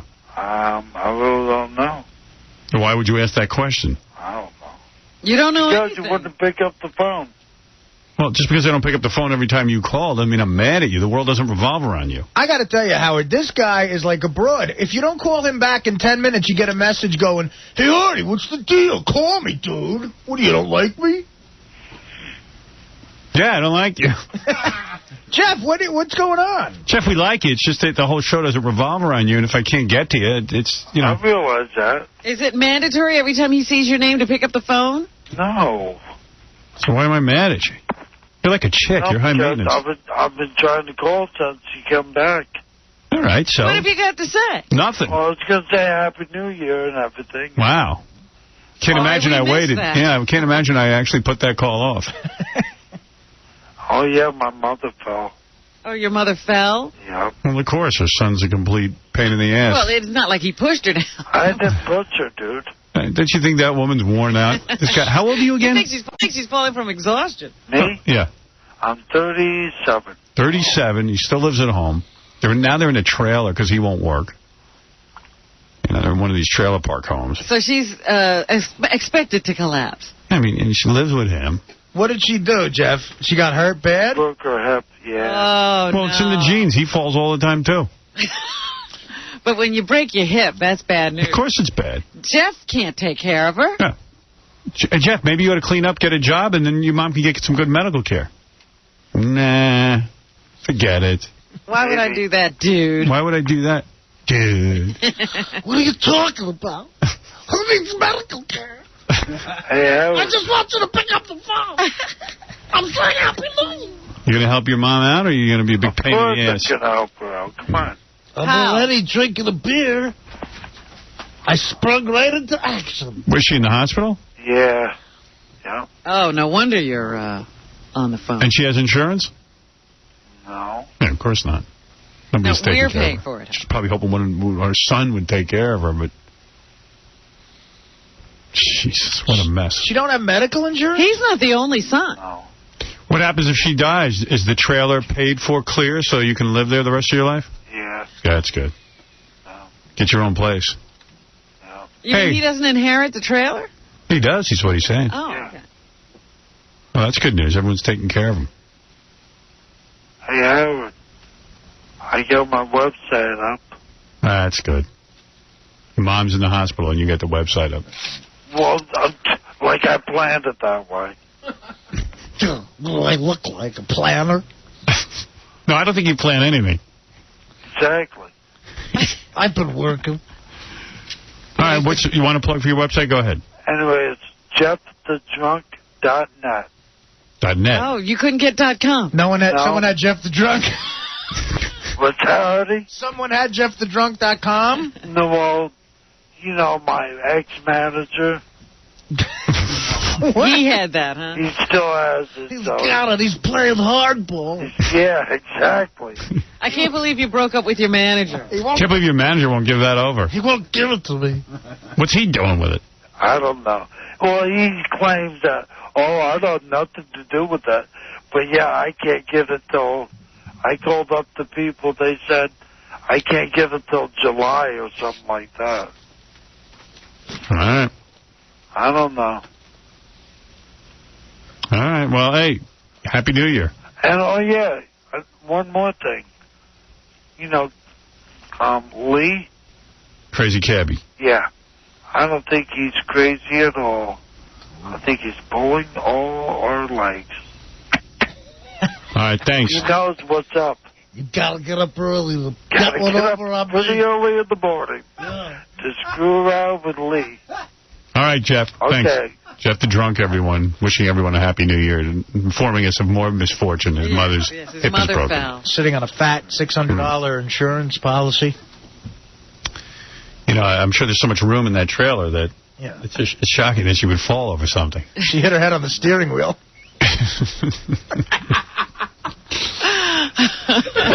Bob fell and hit her head on our house's steering wheel.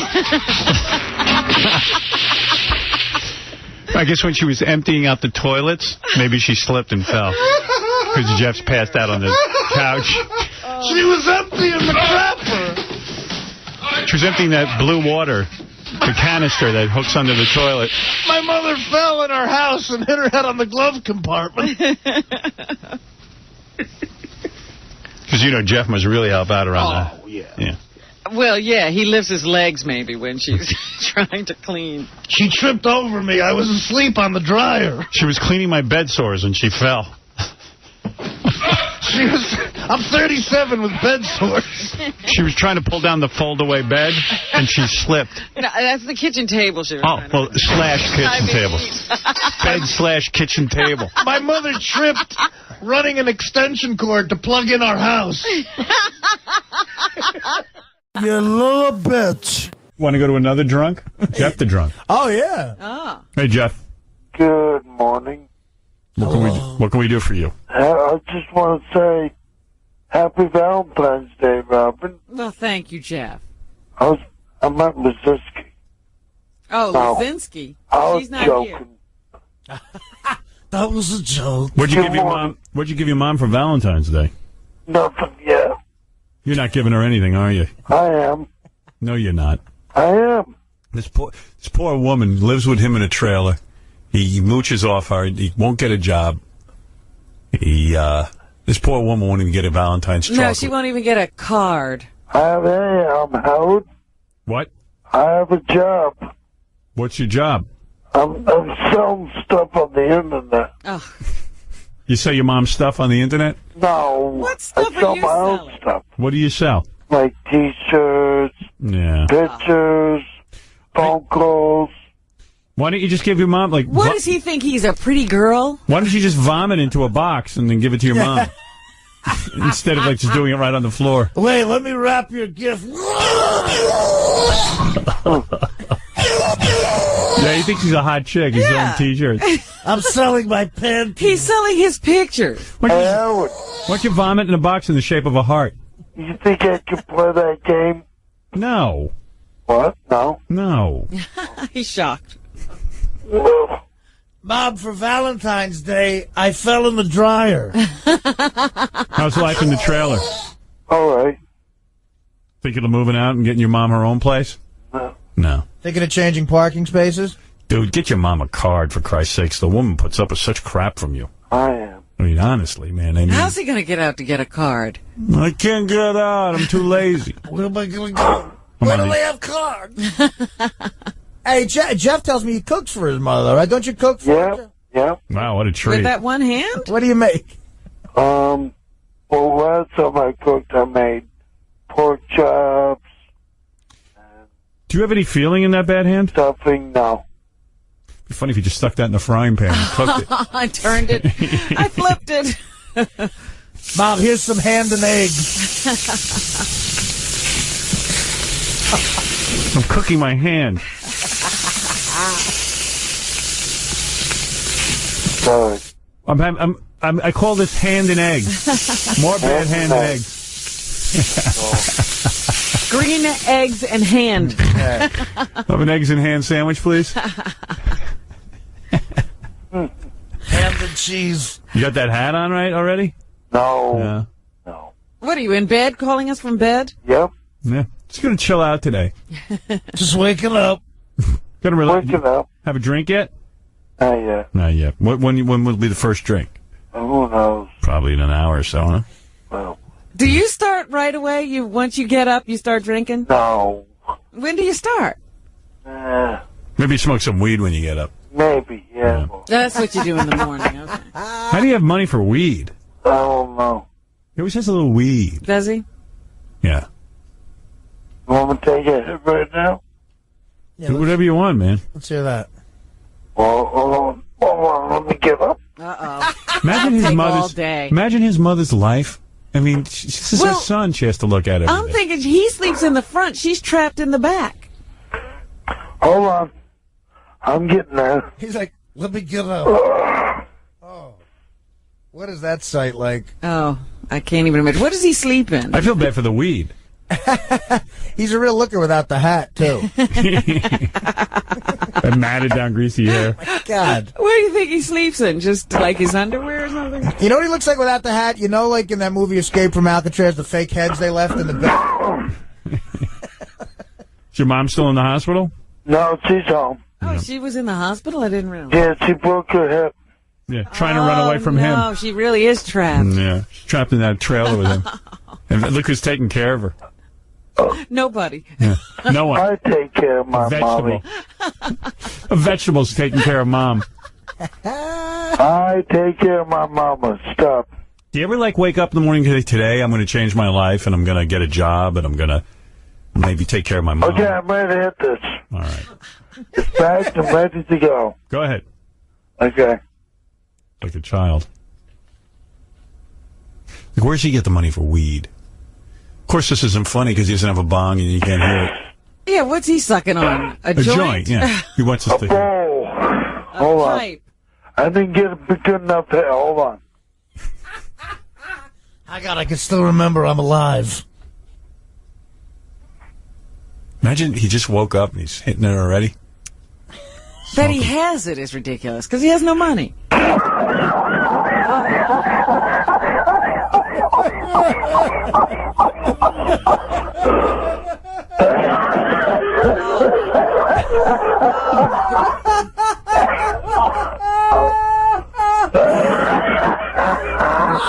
Hey, Mom, I'm up. What are you doing? Whoa.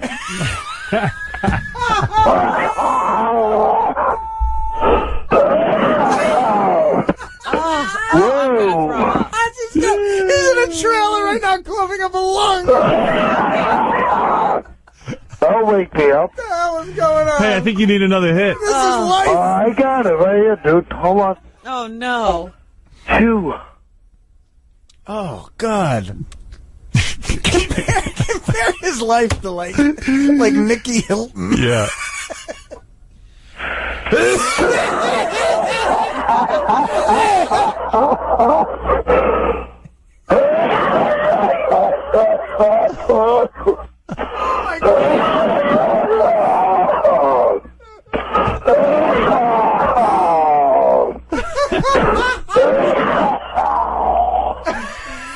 Wouldn't you give up smoking anything? Oh, no.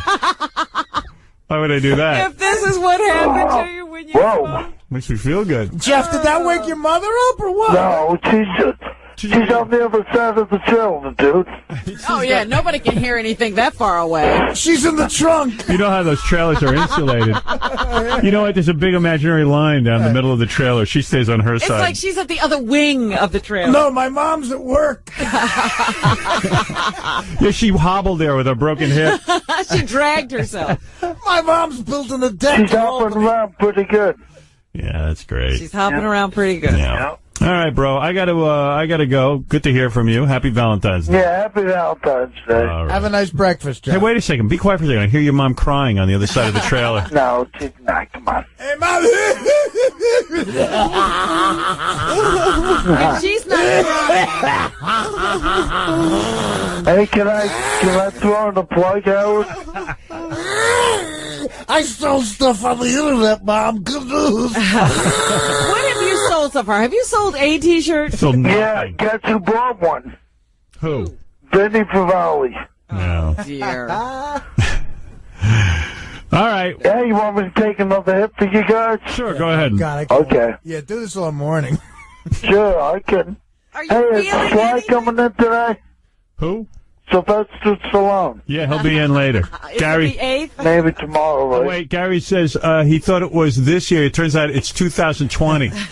Jeff's calendar says March 8th. Well, Sylvester Stallone's coming in today. It's the 14th. I'm not kidding.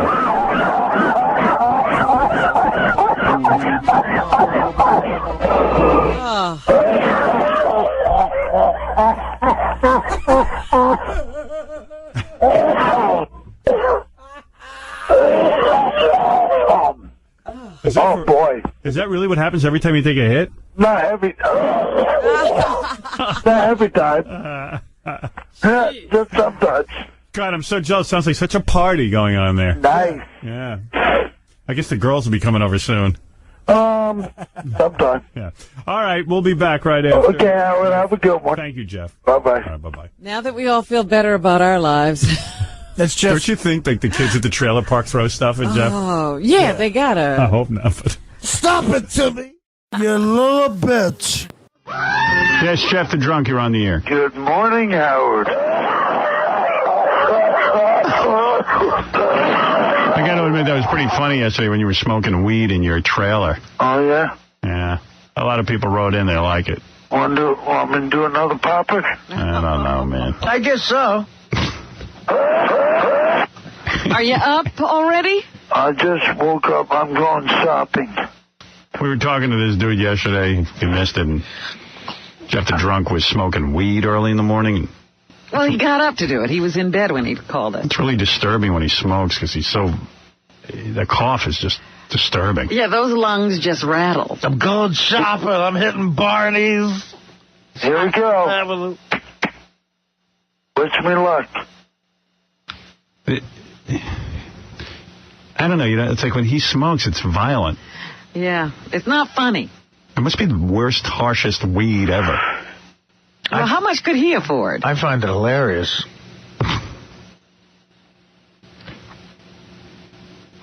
Hello? Come here.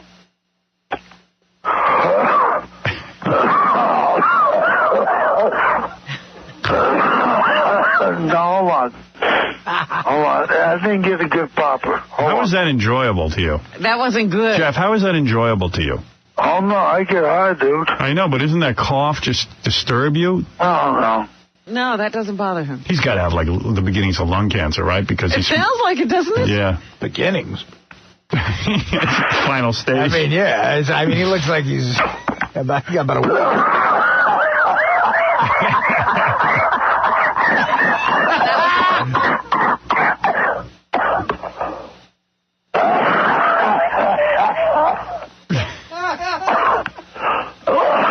It's all right, though. That's his mother's alarm clock. She hears him smoking in the morning. And No, she don't wake up, dude. Does your mom, like, get upset that you smoke weed, or is she, like, giving up? Oh, I don't smoke all the time. But the trailer now must reek of... No. It's got to be such a depressing life for that mother. Like, he still lives at home. How old are you now, 35? Yeah. And he looks like he's 55. Hey, Howard, I got an idea. He smokes and drinks all the time, doesn't leave the trailer. I have an idea. I've got to go now, Madge. My 38-year-old son is coughing from weed. Yeah, I mean, like, does your mom smoke weed? No. And, like, does she ever try even bothering to try to straighten out your life, or she just accepts you? She accepts me. Has she given up all her friends because she really can't talk? As soon as they say, how's Jeff, the conversation's over. I don't think... you know what? Kathy Lee says we have to love our children unconditionally. Even if they're, messed up, you have to love them. But do you think Kathy Lee could love Cody if he turned into Jeff the drunk? Absolutely not. Right. Oh, come on now. You think your mother loves you? I know she does. Does she ever say to you, my poor boy, what happened? Like, does she ever, cradle you in her arms and say, my poor boy, or she doesn't even touch you? No, she can't even touch me, dude. She can't touch you? No, she does. Because you're gross, right? Even your own mother doesn't. Does your mother ever, hold you and, hug you and kiss you? Yeah. But it's got to be gross for her. I mean, you smell and you're sweaty. You don't work. You're drunk all the time. I just want to say Merry Christmas.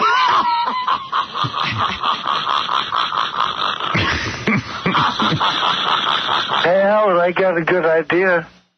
You still smoking that weed, or is it... Yeah. Jeff, where do you get weed? I mean, do you have a dealer? Oh, yeah. I have a buddy. What do you pay for weed?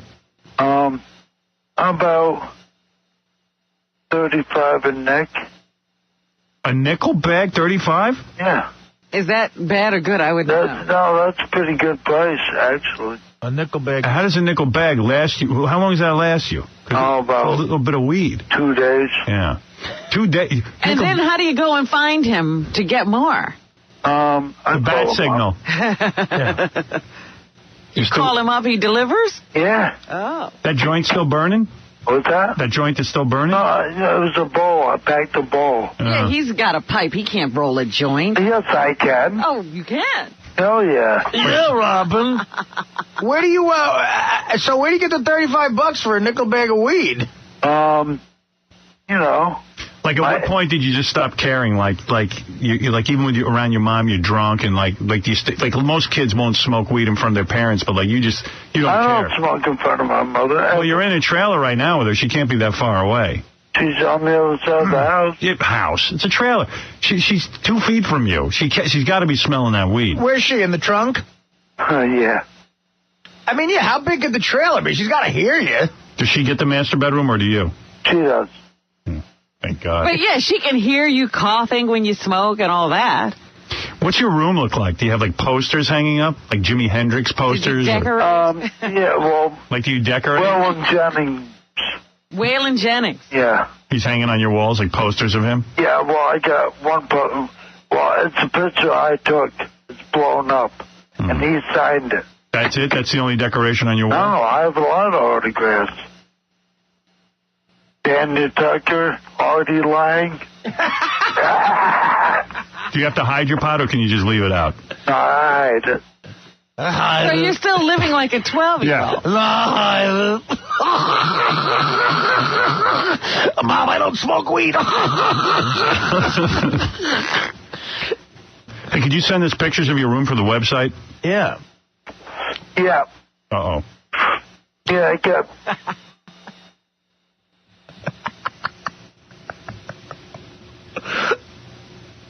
Hello? Hello? Yeah.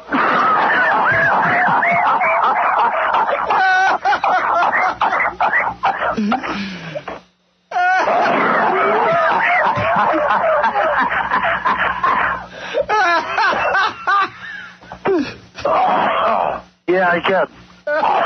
Jeez.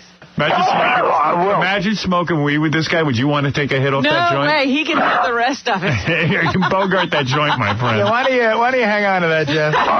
Don't pass that over to me. I used to always say that. Like, in New York City, before cell phones, I used to steve payphones. I would never want to talk on them. Right. But I go to an Allman Brothers concert at the Beacon, and someone who looks like Jeff gives me a joint. I'm like, oh, yeah, sure, man. I'm in. We were talking to Jeff yesterday just about his life and stuff. But you know what's weird? Like, firefighters who went through 9/11, they don't even cough as bad as that. Oh, my God, not no. even close. Dead people don't cough as bad as that.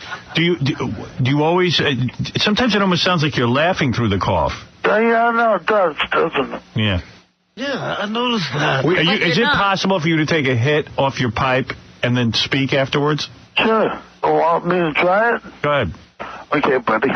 Take a good healthy one, though. Buddy. Hold on now. Buddy. I gotta get a Waylon Jennings poster. It's a picture I took, damn it. Hold on. looking forward to this. Yeah, I got to see that room. I got to hear this hit. I didn't get much of one. Hold on. Yeah, you got to repack that bowl, I think. Yeah, you got to give up that nickel bag.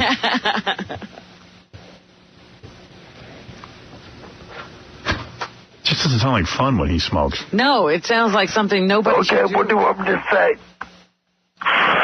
What do you want me to say? See, he can control it. What's that? Sounds like you can control your cough. I didn't get a big hit, you know. Yeah, if he doesn't take a real big hit, he doesn't cough. I want to hear you take a big hit. And then talk. Well, hold on. Hold on, let me pack it again. Yeah. Damn it. Yeah, Scott. Scott, you there? No, Scott's not there. Can I give you a little fact I learned about Jeff yesterday? Go ahead. He spends a lot of his days playing Xbox, but he can only play games that you can use one hand for. So mostly he plays bowling and golf, because you can't use two hands. Yeah, they design a lot of games for people with one hand. Frank, you're on the air. That's how I broke my MP3 player playing Xbox. Frank. Hey, what's up, Howard? Just joke. What? Just getting ripped off for those nickel bags, Howard. Oh, yeah? You can get an eighth of an ounce for $50. Yeah, all right. I'm sure Jeff knows what to pay for pot. That's one thing he's an expert in. The guy's delivering. He's not going out to get it. Then why can't he go out to get it? That's the other question I have. He's busy. Are you too busy to I go live in the country, dude. All right, so why can't you go pick up your own pod? Maybe saves a couple of bucks. I don't think he's got a car. Oh. Exactly. How am I going to get to work? And the guy delivers to you? Yeah. No. So what do you do all day? What do you do all day up in the country? Nothing? Yeah, take a walk and go buy your pot. Drive your home to him. Howard, I have an idea. Hey, Debbie Gibson's coming in who posts. Is she here yet? She's here. Oh, she is? Yeah. No one told me. Yeah, Jeff, what is with our system? How long? No, we were going to put the note up. She just got here. We were just going to put the note up in a couple of minutes. I know. You know, if I didn't ask, I know. No, you don't have it. We wanted to take a break first. Why? Because there's things we need to talk to you about during the break. You guys pre-interviewed her? Yeah, exactly. Found out some crap about her? Just some interesting stuff that you should know before you talk to her. Like what? I don't want to talk about it. Hey, Gary, I'll see you up here on Friday. Let's get her in here and just talk to her. You know, it's funny how I'm doing a gig in Albany on Friday. Yeah. This is really funny. It's like going to a bunch of bars doing the Guinness toast. And the people that work at the Albany station, they are like, oh, Jeff's going to show up. And I'm like, I said, let Jeff show up. That'll be fun. They go, it's not fun. It's never fun. Why is it not fun? I don't know. They started to tell me, and I said, doesn't he start asking for things and then getting demanding? I said, listen, the audience loves Jeff. Let Jeff come. I think I'm going to like 5 bars, and they go, he'll show up to all of them. We're only letting him come on to the last bar. And I go, why? And they didn't fully. It's hard to deal with. It's just too much. Well, I've done gigs in Albany where Jeff shows up, Howard. Yeah. And he does walk in and take over. Like, what does he do? Well, he just goes, he walks in and, like, you know, I played this theater, the Egg Theater, beautiful theater up there with a big backstage. He walks in and he immediately goes to the people at the radio station, like, where's my beer, dude? Oh, he starts ordering people around. Yeah, like he becomes like a difficult performer. If you go anywhere, he's like, I need a beer. If you go to any appearance, right, where you go to a local... here, who's taking care of me? Hello, I need a beer. But Howard, if you go to any appearance at a local market where one of the Wack Packers show up, they're thrilled because it sort of adds to it. Right. They're just not thrilled about Jeff. Right. He actually puffed Daddy.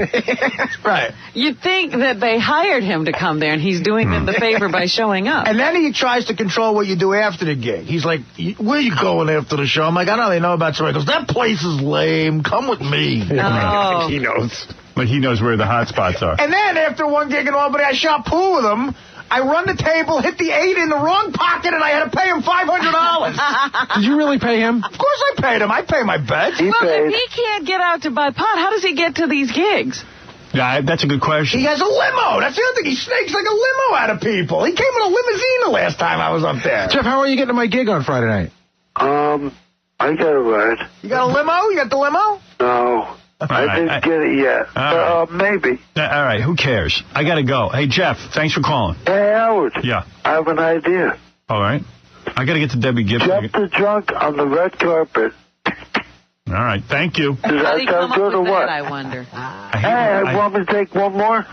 I hate when he goes, I hate that. One more? I know you do. Sorry, Howard.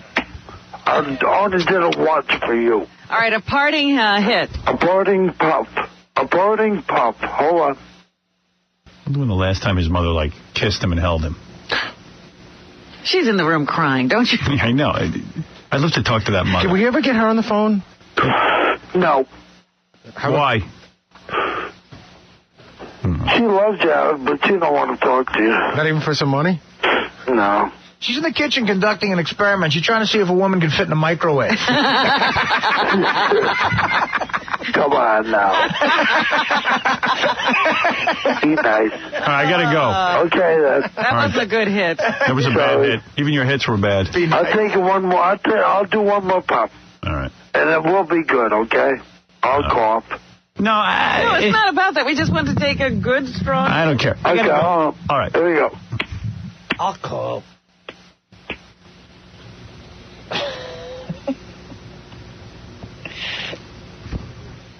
We're waiting for a guy to take a bong hit, or whatever it is, a pipe. And it was well worth it.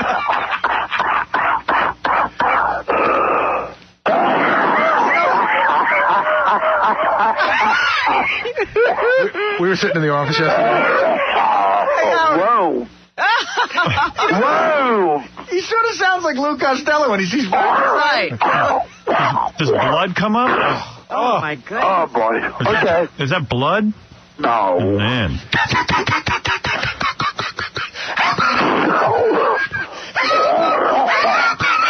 Anyway, you guys have a great day. My ride is here to pick me up. My ride. All right, we got to take a break. We'll come back with Debbie Gibson, who's... We'll be back right after these words. Maybe I didn't love you quite as often as I could have. I like it. And maybe I didn't treat you quite as good as I could have. The Playboy Girls on backup singing. If I made you feel low, second best. Girl, I'm sorry I was blind. You have to smoke a lot of weed to listen to this. But you were always on my mind. Sing it, baby. You were always on my mind. You little bitch. I'm going to give you guys a choice now as to what you want to hear next. Okay. Do you want to hear high-pitch Eric call a hypnotist about the fact that he's a fat woman? Who's high-pitch? That's funny. And it's good. It's real good. This is Kelly. You want me to pick up the phone and hear how Jeff the Drunk claims he got a new job? That's even funnier. Or, I don't know about that. What could he be doing? Or, do you want me to give away some money with the Gary the Retard memory game? Because I still have a couple of those left. Yikes. You know, pick up the phone on Jeff. All right. Jeff the Drunk. Good morning. How are you? Good. How's everyone doing? All right, so you say you have a new job. What is it? Yeah, I'm going to be co-hosting with the KingofAllBlack.com next Friday. Co-hosting what? Well, this Friday. His internet show. Oh, my. So you guys are going to screw it up. You ought to wait until I go to... And I told you, a lot of people are going to be getting their own shows. Oh. Because I have endless channels to fill. Well, They're going to be on the internet. I ain't going to screw it up, dude. So, is it? Well, because you're going to do it. You're going to do it. You guys are going to be unfunny. You're going to do a bad job. Do a bad job, and then nobody will want to hear you on it. But then I won't go. Do what you have to do. No, I won't go. Yourself, No, Jeff. if you committed, you got to go do it. What? If you committed, you have to do it.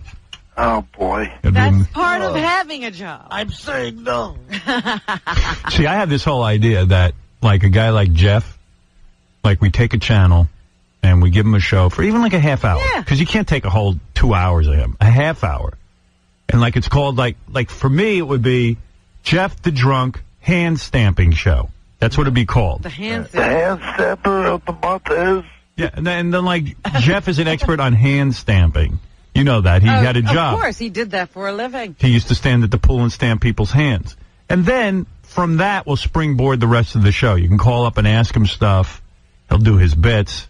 He'll... His bits? Yeah, his bits. Whatever that is, like smoke. Like, Like he could come on and smoke some weed and cough into the microphone. Right. I could listen to that for 10 minutes. We do it all the time. When he lights up, I'm riveted. Well, yeah, well, that's the thing. He still needs some direction. You just can't have the guy going out there No, he's willy-nilly. out there on his own. Yeah. And then you have his stock picks. You don't have him do updates. He's lighting up. Watch. Tell me you what. No, I was getting it ready, dude. Oh.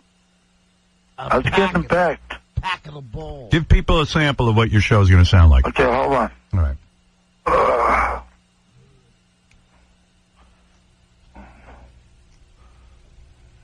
Call his mom and make her cry. Oh, stop. You know what I mean? In truth, I'd just like to see Jeff get himself up every morning and get himself Well, together. that'll be also, it'll be like, will Jeff get here for the show? You know what I mean? It's just going to be like, great. I'm on the bus. Yeah, right. Like you give him a phone and you go, I'm late, goddammit. I gotta get to work. and then he just sitting there drinking and ordering people to get him drinks. You know what a baby of is. course. I mean, how he turns everyone into a mother substitute and they have to get him stuff. Okay. You give him his own show, he's going to be like... Oh, a nightmare. Yeah, right. No, I'm going to be okay. I'll be fine. You never even know when you're a nightmare. Are you smoking some weed now? Here we go. All right, yeah, watch. I'm ready. So all of a sudden he lights up and then you listen. Listen.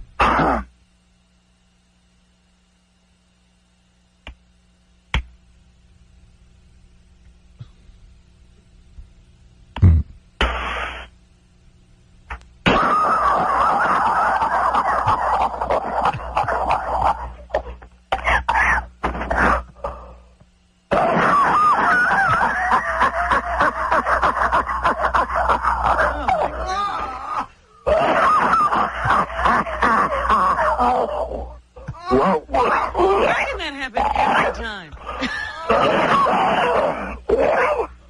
How was that? Is that radio or what? Nice. Nice. How can that happen every time? You think that some of his lines would be clear. Go. By now. He just fell down. All right. So my point is, From the trailer. in the right structure, your show could be a big hit. But you and King of All Blacks go off on the internet half-cocked. I know. They can't wait. Right. Go ahead. Do what you have to do. No, I'm not committed yet, dude. You just announced it. I know, I announced it. Doesn't mean he's going to actually follow through. Well, that's not good, Jeff. Here's the problem. Did you just hear Sylvester Stallone talking about the Rambo incident where he wrote Rambo and then wanted to destroy the film because it was 3 hours and it was too long and it wasn't good? And then someone came in and edited it down and took out all his, parts that he didn't like and it was turned into a masterpiece. Right. The difference between you going on an internet thing with no guidance and you going on with guidance in a half-hour structured format Is the difference between success and failure. That's right. But I ain't doing it, the hell with it. Do what you have to do. That's what I have to do. I have to not do it. You agreed to do it, Jeff. We want to hear it. Bring us a tape. Okay. All right. Bye. Bye. He's so funny. I'm not doing it. Curro, how can I help you? Hello. Yes. Is this the Japanese restaurant? Mm-hmm. 한일관? Yeah. I just ordered some sushi from you people last night. What's this green stuff? Hello? What's this green stuff? Wasabi, Tim Bob. Hold on, I'm asking the lady. Is this wasabi? It's wasabi. Wasabi. Wasabi. Wasabi. Where? Wasabi? Now, what is that stuff? Wasabi, not wasabi. Whatever it is. Can I eat this stuff? Yeah, yeah. Hold on, let me try some of this. Hold on, let me taste this. Okay. Hello? Can you drink some hot water or something?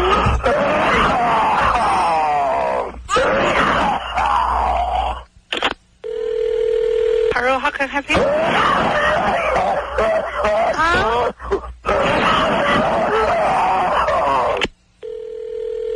Hello? Hello there. Yes, what can I do for you? Yeah, that wasabi. My husband just tried something. My God, he's coughing up a storm. You never tried that before? Well, what is he going to do? I mean, his stuff... Can you drink some tea? His tongue's all falling out and stuff. It's hot. Can you drink some hot water? Let's drink some hot warm water? Can you drink some tea? Go to the hospital now. She's right. Go to the hospital. I say that to Jeff every time. Well, yeah, Jeff should take that advice. Just in general, I like that they keep calling back the woman at the Japanese restaurant. Like they won't call a hospital. He's dying. Like she must know what to do now. We need your help. I like the second call. He calls back and he called back the coughing. I know. That the coughing. That's all there is. A phone call of coughing. She hangs up. She seems genuinely concerned in the beginning. Yeah. That's a good one. Yeah. Anybody want to hear from Jeff the Drunk? He wants to do a bowl for us. That seems to be his thing now.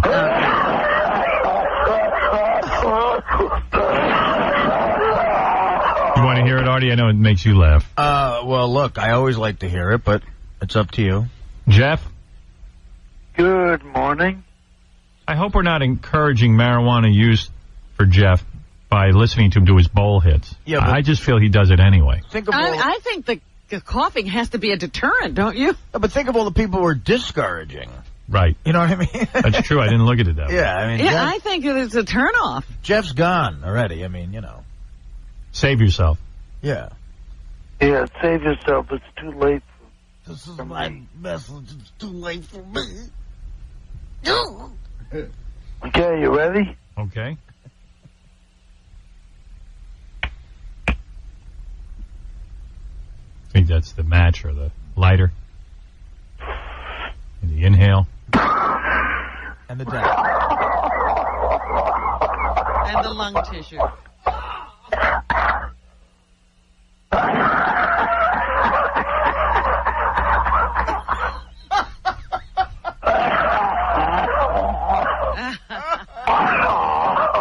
Boy. It almost sounds like you're laughing during it. I know. Are you? Now, Howard,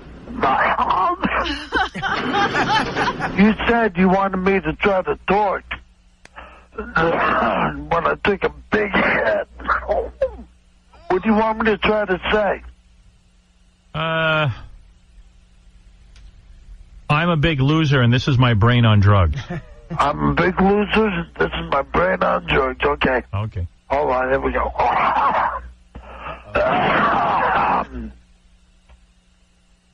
Okay.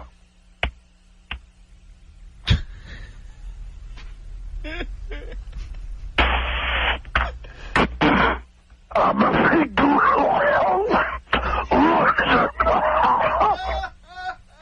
this is my brain on drugs.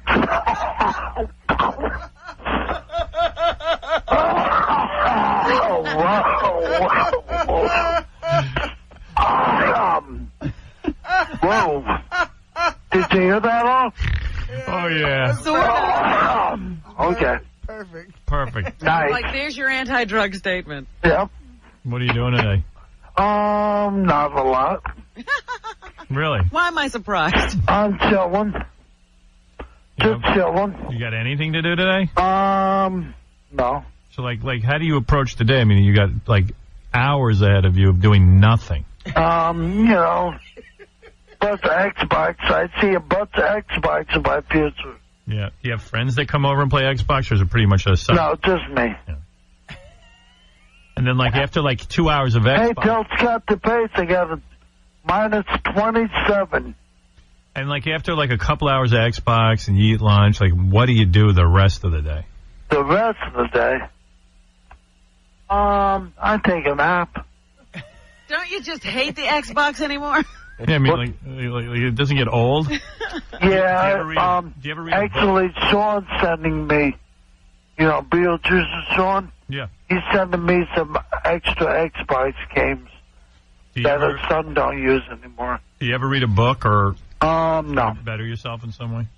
No. What about the newspaper? Well, I read the Star of the Inquirer, if that counts. Yeah. No, it counts. It's reading. I mainly look at the pictures, though. Do you ever cry throughout the day? Never. Never. You never said? No, sometimes, but not a lot. I mean, after the nap, what do you do? Think about dinner. Smoke a bowl. All right. Wake and bake, you know what I mean, brother? All right, I got to go. Okay, you have a good one. Later, Jeff. Later, bitch. At about 3, I try to fit into the blender. Bye, Artie. Bye, Robin. Bye-bye. Bye, Jeff. What a day. Another great day. I'm jealous. Like, I have to go to the dentist today, and, like, I'm thinking about, gee, if I go to the dentist, how am I going to fit in the 57 billion phone calls I have to make, my time with my kids, and everything else? He's going to sit there, play some Xbox, smoke some weed. And nobody's going to interrupt him. My house needs a break, John.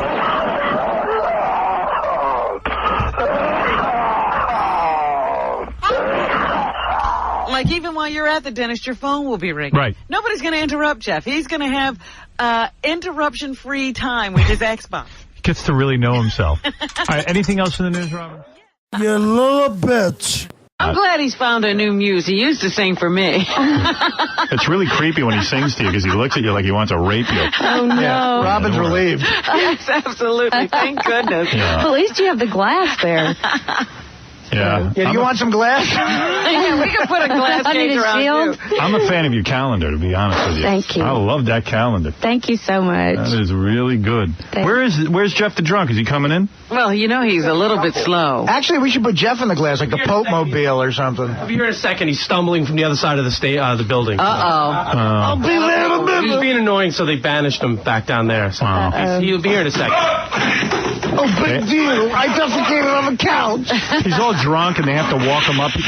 They would have kept him close by, but he was being so annoying, they walk him to the back of the building. And then when we call for him, they try to drag him up out of the couch, and he's all wasted. Why don't we get a wheelchair so for his quick transport, we can get him here? Ronnie hates me. And he's really drunk for real. Oh yeah. He's a big mess. Like from the last night or from this morning? No, he's drinking this morning. Really? He's 37 years old. He looks like he's 60. Oh, come on. Oh, wait till you Tell him how old he looks. He's your biggest fan. Oh, you can't throw up on a fax machine with Ronnie the Nazi around. Hey, Jeff. Oh. Stand over there. I don't want you near her. I know. He's 37. And we're not lying.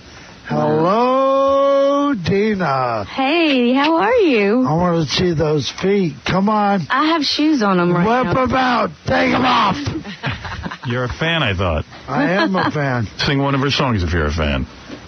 Like strawberry wine. You got it. Awesome. Nice. Good job. How do you know her feet? Because she accepted an award at the Country Music Association in her bare feet. Nice. You'd like to do her, huh? I wanted to do those feet. I was watching it at home, bare ass. Were you naked when you watched it? The big toe would have had something in it. You're going to put something in her big toe? Oh, How would you do that? How would you create an opening in her big toe? Curro. Come on. Hey, it's wide enough for me, dude. Well, you would like Dina because she smokes weed. Dina, I got some pop. I said I had. I didn't say I did. The magic. Come on, baby. You want to do your song or no? The magic. I'll give you two because I want to get back to Dina. Yeah, okay. I don't blame you. You did a good job. I'm proud of you. Thank you very much. That was great. Thank you. Yeah. Thanks. Wait a minute, he hasn't finished. Well, what are you giving her a guitar for? I have a great song. I'm confused. I'm confused too. They just handed me her guitar. Oh, they out did? there. I don't know what's going on. You guys really got to learn to You guys, no. Go ahead, Fred. Go Take that guitar out of He's wearing her a sling, so I'll hold it. How about that? No, you missed it, Jeff. Okay, sorry. He's got a bed. These headphones up. I take direction from one person under protest. Ready? Okay. So sing your song. Yeah. 1, 2, 3. I met her in Cleveland. She was stoned on booze. I remember the vomit on the floor. She was walking through the Walmart in an automotive section. I thought I would have a chance to score. I hate She this asked song. me if I'd help her out, but I can barely walk. I was drunk and blacked out in the aisle. I hate Did you write this yourself? When I came to, my watch was missing. All right, get out of here. I hate it. I'm turning him off. It's enough. Did you write? Is that a parody or something? No. You wrote? What is that? I woke up with a transmission. Play that song. What is that? It's Yogi Bubba Skokie. All right. Play it. Waylon Jennings. Play it. Merle Haggard. bitch. Merle Haggard. Why would swear I? to Are God, you gonna sing? I'll play it all. I'll sing it all. All right, give me that. Every note. Side A, bitch. I knew I shouldn't have brought him in. You'll love it, I Howard. want to talk You'll to love Dina. All right, if I play this, you got to leave. it. Okay, but you gotta play it all. No, we're not playing it I love all. that song, damn it. Oh, please. Forget it. We're here for Dina please, and her come music on. today. All right, get out. You had your time. No, You had your time. What are you doing? He's taking over the whole show. Thank you for singing Strawberry One. That was sweet. He hijacked the show. Well, let me play it. No, I don't know. It's a cassette. We don't play cassette, dude. Hit the bricks, You Curro. always do. Okay, thank you. Goodbye. It's baloney. Go pass out in the green room. Goodbye. My girlfriends are in there. They can take care of you. Are your girlfriends hot? They are. Really? Who are your girlfriends? Every girl's hot in her own way. You little bitch. Let's go to Artie. Artie's, I don't even understand this, Artie. You went and did a stand-up show and let Jeff the Drunk walk up on stage, and now he says you owe him money? There's a gig I do in Albany like once a year. Right. The Egg Theater. Great gig. The show does very well up there. I usually sell it out. It's like 1,200 seats. Right. The last two times, Jeff the Drunk, who lives up next to Albany, has showed up. And he just shows up with an entourage, hangs backstage. It's a theater because there's a big backstage. And he just gets there and orders everyone around. Right. Tells people at the radio station, I need a beer. Where's my beer? Yeah, I mean, he's a nuisance. And for this you need to pay? And he brings friends. He brings his sister. Right. It's his big night. He wants food. Then he lights up a joint. And the guy from radio says, look, you can't light up a joint. Why not? Yeah. It's for medical reasons. It's part of his act. He starts crying almost. And then I go, well, why don't you come out and say hello to the crowd at the end of my set? Right. So he came out, last two times, he came out, and I happen to have cash on me, and he's always like whining, and he's broke and stuff. So the last two times I said, hey, take $100 for going out and saying hi to the crowd. Right. So the last time I did it, he comes, he says hi to the crowd. I don't have any cash on me at this point. Right. I said, it's 2 in the morning. I don't feel like going to an ATM. I said, next time I see you, I'll just give you, maybe I'll give you $100 when you come down to the show again. I see you all the time. Right. So he agrees to that. And now he agrees to it. Right. Yeah. Now he's calling Levy, because he doesn't have my number anymore. He calls Levy every day. Saying, Here it where's is. the Bobby? Here's Jeff the Drunk on Bob Levy, comedian Bob Levy's phone service, because he used to call Artie directly, but Artie changed his number. Right. Yeah, Bob, Jeff the Drunk. Could you call Artie and I need that money that he said he was going to send me. I'm broke as a joke. Please call, have him call me. Thank you. Bye. Message 1. Yeah, Bob, would you please have Artie call me today? Message 2. Would you please have Artie call me? It's very important. Message 3. This is up to 4. Yeah, Bob, this is Jeffrey. Come on, dude. Have Artie call me. 4 messages. What the man? I'm broke. You find comedy in that? It's all... Message 4. Bob, have Artie call me. He said he would call me this week. I need that money, man. I'm broke, goddammit, call me. End of messages. Message 5. 5 messages. By the way, we're talking about $100. Yeah, we're also talking about the fact that you really don't owe him any money. Right. I know I don't. I know. Yeah, but why wouldn't Bob have him call him? Well, no, I called him, by the way, once, because one time he called up Levy just like a broad and said, it's my birthday. You can at least call me on my birthday. Jeff. Yeah. Are you getting more pathetic than ever? What's up with that? I mean, what's up with you, dude? Artie doesn't owe you money. Stop it. I mean, Artie's a There nice was a guy. whole thing behind it. You don't even understand. No, I What, are you understand. helping Artie write his act now? Is that the whole thing behind it? No. You know what you're like? You're like a junkyard dog. It's like you feed a junkyard dog once, they never go home. I mean, the guy threw you a couple of $100 because he likes you. And shows you a really good time. Now you're calling people saying Artie owes you money. You know what I think when I hear him on the air? So, Jeff, I want to ask you a question. How's the job search going? Have you looked for a job this week? Last week? The month before? I mean, I know your arm is messed up, but you had a job, and you can work again. Have you just stopped looking for a job? I don't have a vehicle. It's so hard. You guys don't realize that. I don't live in a city where I can get, like, bus transportation everywhere. But you lost your vehicle because you kept driving drunk. Correct. So what's your point? Yeah, what's your point, Robin? So what was your point, you Gary? put yourself in this position. I would like to. You probably spend as much on your cell phone calls to Artie as you're going to get from him, and you probably should try to find some work. I mean, you can work. Your mind is still there. It is? Yeah, but how am I going to get there? You guys don't understand that. I see those ads. And I tell you that. Why do we need to understand I live this? in the country. But why is it goes right over your heads. Why is it our responsibility to understand?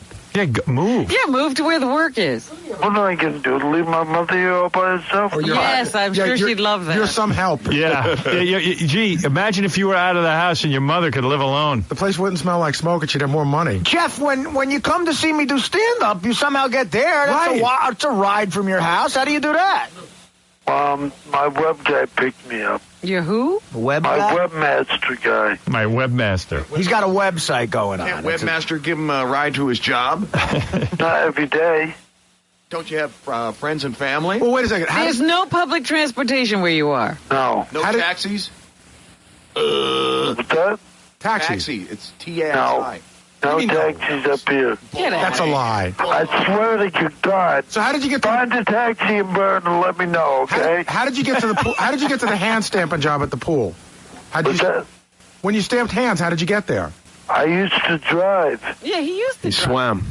I don't know. It's just don't rely on Artie for money. And but listen to the messages you're but leaving. The thing I was why I was in debt, I explained to Artie. It was the fact that.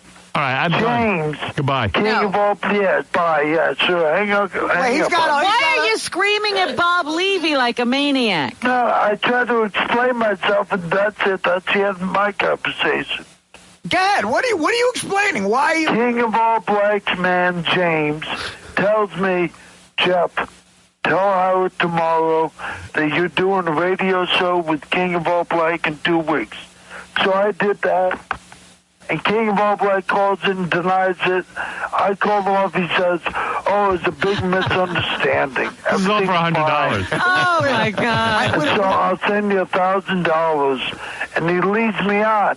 Hey, I buy a new phone. Didn't Jeff ask you for $1,000? Okay, now, Jeff, be honest here, man. Yeah, I am honest. Right. So the fact that you got scammed somehow by somebody, how do I owe you that money?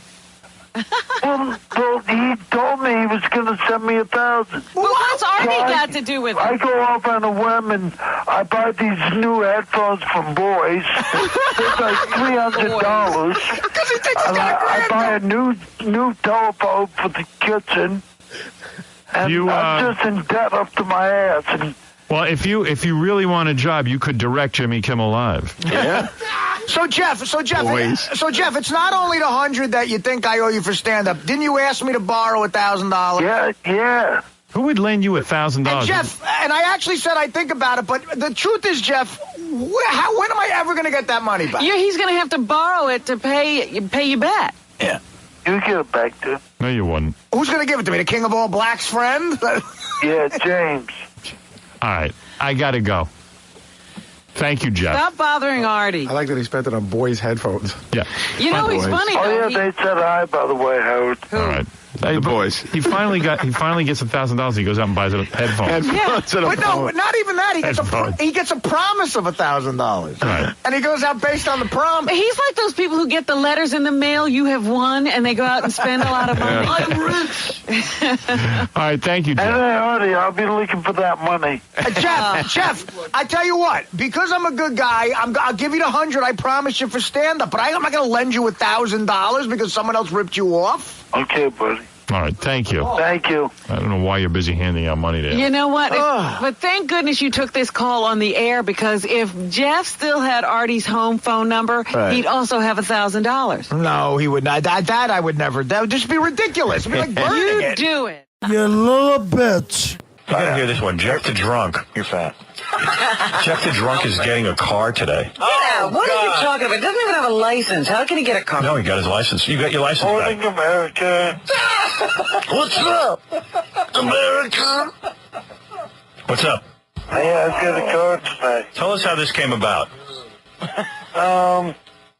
Something else I can't use. Something else I'm bad at. Jeff calls I'm it. getting 91. Most people call it a car. Jeff calls it an addition to his house. You know what's weird? 91 Lumina. The car has been almost his Achilles heel. Yeah. He lost the use of his arm It's his kryptonite. because he crashed his car. Yeah. No. Then He's living in a car. I wasn't even driving. Now he's living in a car. Oh, stop it. Not only that, he's been picked up drunk driving a bunch of times, which is really... In a cornfield. In a cornfield. Which Yeah, his life has been relatively uneventful since he hasn't had a car. if it wasn't for the invention of the car, the guy probably would have a nice life. Yeah. Now he's got a 91 Lumina. How'd you get the Lumina? I got all hooked up. Hooked up? Yeah. He can't even explain. So go ahead, Gary. Some guy who listens to the show in Albany, who's a big fan. Jeff's about to get to the big plug that got him the car. Right, Jeff? Yeah. Yeah. He's doing a really bad He's doing job. it in exchange for a plug. The guy gave him a car. If he calls the show and says where he got it, then the guy will give him the car. Oh, but does Jeff have a license? Apparently, Jeff got his license reinstated. I don't know. It's What's wrong with the motor vehicle 3-year department? probation or whatever suspension is up. Is that correct, Jeff? Yeah. As long as I mention that at the DMV in Albany. They don't look at him and say, let's test him again, see if he can really First of all, drive. forget about his arm. I'm not even sure he can see. Yeah. He needs to be tested. I can see, bitch. So, Jeff, now that you got this car, what are you going to do with it? I'm just going to help me and my mother out a lot. Well, now you can get a job. You said the reason you didn't have a job was because you had no transportation. Yeah. Right. So, are you going to look for a job today? Well, maybe not today. maybe when, Jeff? I heard that you're never looking for a job. Maybe Monday. I got pipe packing to do, bitch. You got to work a little bit to put gas in it, right? Insure it. That's I figured all I do was have $50 a month for gas. So what kind of job are you going to go look for? I don't know. Your goal is just to cover gas money. Just for the pump. Yeah, you might want to get your master plan in life is to make enough money so that you can get $50 worth of gas. How many people just have one coverage? You know, gas money. No, I'm figuring with my outside money. I like that he's setting simple goals, something he could actually achieve. I don't know, Rob. Jeff, do you ever dream that... Why do you think that's simple for $50 Jeff? a month's a lot of scratch. Jeff, do you ever dream that now you got this car, you get some sort of a job where you do well and they promote you and you do so well that you and your mom get out of the trailer and move to a better place? What? Say that I don't see why everybody's obsessed with where the hell I'm living. Like, what the hell? Come on. Because you complain. Give me a freaking break. Because you complain that it's so small and it's cramped quarters. Yeah. You're the one who doesn't. I said it's a lot bigger than my old room. Well, and then the other thing is... bigger than my own. It's not bigger than my own. Shut up, Berne. You know, you really should aspire to more than a room. Hey, Jeff, forget about even that. How old are you again? 38. Okay. You know, most 38-year-old guys don't live with their mom. So here's also an opportunity for you to get a job and... Oh, thank you, Gary. You know, but be your own guy. Live on your own. I'm going to get sarcastic. Gary, wait a second. You just revealed something. Most 38-year-old people don't live with their parents? Yeah. Apparently not. I love when Jeff gets sarcastic. Oh, thanks, Gary. I mean, how many 38-year-olds refer to their room? You know what I mean? Hey, Jeff, when I live with my parents, it's like, hey, I got my own room. Who makes you bed? What's your locker number? The last time I referred to my room was when I had a locker. I got a locker and a room. What's That's your homework. Hey, Artie, if you want to keep your books in my locker, Yeah, thank you. that'll be okay. You don't have to go all the way downstairs. Did you stash your weed in your room? Oh, my God. So some guy gave you a frigging car. Yep. And you got your license. Like, you didn't have to go back and take another driving test? No. You mean all of a sudden, after 3 years, they just give you the license back after it was suspended? After a month. Wow. Did you show up to pick up the I know. What the hell did they say? They mailed it to me. Oh, good move. Good move. Did you mail him a picture? No. Did he take an eye test? Yeah, what about an eye test? No. You're supposed to get one. No, he's saying that they just get automatically. They just sent him back his license? Oh, we wonder why stuff goes wrong in this country. By the way, do you think they really sent him back his license, or they sent him some notice and he's calling it a license? I have my license. And what does it say on the notice? Read it to me. Says I could fish. It says you may already be a winner. So really, what does it say what they sent you? They sent me my car license. They sent you a license. My driver's license And it's back. stamped on it like, you know. New York State driver. Dude, you gotta Yeah. And My it's got a driver's picture license. and everything? Yeah, you gotta go in. And what does it say on the letter? What does it say? What did they write to you?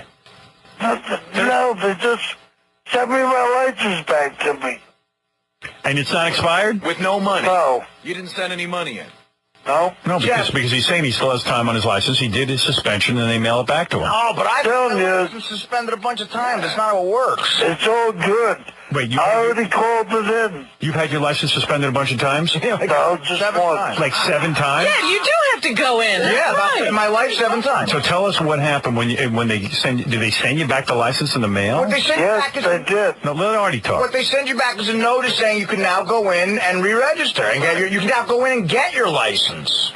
This is in Jersey, though. Maybe it's different. But I lost my license in New York. Yeah, you have to go back in. Yeah. You do. Jeff, they don't... Well, I get it. You have your license. I have it. I ain't lying. Have you gone for a drive yet? No. When are you going out for a drive so people can be in your area can be warned? You're going out every time. Does he get handicap plates? No. Why not? The arm should get you handicap plates. And Yeah. you're nuts. Yeah. No, I ain't worried about it. Driver on board is nuts. So when you get the car, they have to take a look at your license, right? Yeah. Yeah, he's got a license. I don't And know, you got man. insurance? Yep. Do you have plates on there? Yep. Well, hopefully today. All right. But my car insurance was $270 down, $143 a month. Oh, my God. How you going to pay that? For only for 4 months, though. Oh, yeah, but SSI is going to cover that? Well, I don't know. It's going to be... That's stretching it, but... So you need income is what we're He may have to go to work. He ain't going to No, work. you know what he's going to do? He's going to be calling in here begging for money every month.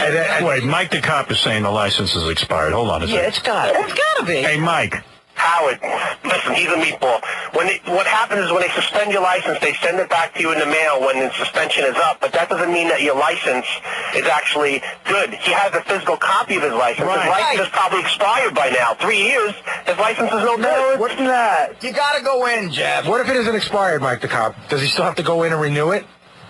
Well, if it's not expired, then whatever the date is, then he'll have to renew it at that date. And once they get a look at him when he physically goes in to renew it, they're going to take it away from him. Yeah, but for now he's going to be driving. Robin, I seriously doubt that license. What happens is they have to send you back. Well, the cop takes it from you when you get suspended, and then when they return it to you, when your suspension's over, they mail it back to you. They have to give you back the physical copy. Right, so he's saying he still has time on his license before it has to go get renewed. I doubt that. How long was his license suspended? Mike, shut up, you moron. I want to kick your ass, you drunk bastard. Don't yell at a cop. Don't yell at a cop, you insane man. I'm putting the word out on you, you drunk bastard. What is it, Ronnie? Hey, can I ask Mike the cop a question? I just hung up. Oh, all right. What was the question? technically, he shouldn't be allowed to drive at all because of his arm. His arm isn't functional. Yeah, where's the fail-safe in place that if a guy... He's got one arm, and you're not supposed to... He passed his driver's test with one arm. No, he did. Driver's test. Yeah, I did. Yes, he did. He's in high school. Yeah, but his arm What isn't... the hell is He's not everybody's supposed to problem? be driving. Why? People who are handicapped can drive. Yeah, but not like that. Not if your arm is broken or your leg is broken. You're not supposed to be driving a car. And what he probably does is he probably tapes his bad arm to the steering wheel. It looks like he's driving. I got a 91 That guy should not be behind the wheel of any car. Sorry. Jeff, you're not going to drink and drive, right? No. No, not much. Jeff. How many DWIs does this guy have? Drive, click, click. One. What do you do at a red light? I drink. Now, you're not going to drink and drive, right? No. All right. What do you do at the yellow light? Roll a tight one. Hey, look at me, girls. I'm driving with one arm. I got a 91 lumen. I got a 91 lumen on one arm. The world is my life. Do you plan on driving home from the bar? No. All right. You're not even going to take the car to the bar, are you? No, baby. What, are you going to push it home? Come on. All right. Well, go ahead, Jeff. Give your plug to the guy who gave you the car. His name, I can't say. Oh, that's a great plug. Hey, you know what? Can I do an unplug? A what? A non-plug. All right. People do not go to JeffTheDrunk.net. Why? What's he got going on? Because I don't see a dime out of it. The guy's screwing me. Write bad stuff to him. I don't see any of it. Do not buy anything. Did it ever occur to you that the website doesn't make any money? Exactly. It's costing him money? Because it probably ends up costing the guy money, and he's nice enough to keep it up for you. Yeah. Yeah, everyone's got to give you money. JeffTheDrunk.net. Well, how are you going to get a car now that you couldn't even deliver the plug? I already delivered it. How? His name is Ernie Lefner from the Baller Chevrolet. All right. Well, very nice. All right. Thank I'll you. never be able to find the place. Thank you. Thank you, Jeff. Thank you. All right, Jeff the Drunk calling in to say that he now has a car and his license has been... Jeff the Drunk, you're on the air. What's up? Good morning. How you doing? All right. I just want to say goodbye to everybody at E. Oh, look at you thinking of others. I like that. I will miss and love each and every one of them. The E crew? The E crew ends on Friday. That's it for the E show. Yeah, and give him some love, huh? Yeah. Those bastards will be sleeping in. I know. I'm sort of envious. Don't be, because in a couple of months they're going to be seeing Jeff on the unemployment line. Jeff will be driving them to the unemployment line. Hey, Jeff, would you be willing to come down here and give a seminar on how to live without working? Yes. This is a guy who doesn't work. Prepare you for your life now. How do you get on that SSI? Like all these like sort of damaged people we have on the show are all on SSI. He's got a car. Get in a car accident. Break your neck. Yeah, but you know what? You're fine. A guy in a car accident who breaks his neck is one thing. You're fine. You're just a mess because you drink so much. You got in a car accident. That's how I got on that SSI. Yeah. What about the emotional impact? Yeah, you know, with Jeff, you got to say, thank goodness he had that car accident. My life was ripped from underneath me. He could have been this messed up with no SSI. Right. That's what I'm saying. That's a great country. Dude, he's got a car, he sleeps in, he's got weed. He's living the life. Yeah, but if he didn't get in that car accident, he would have been an underwear model. I could have been Marcus Zuckerberg.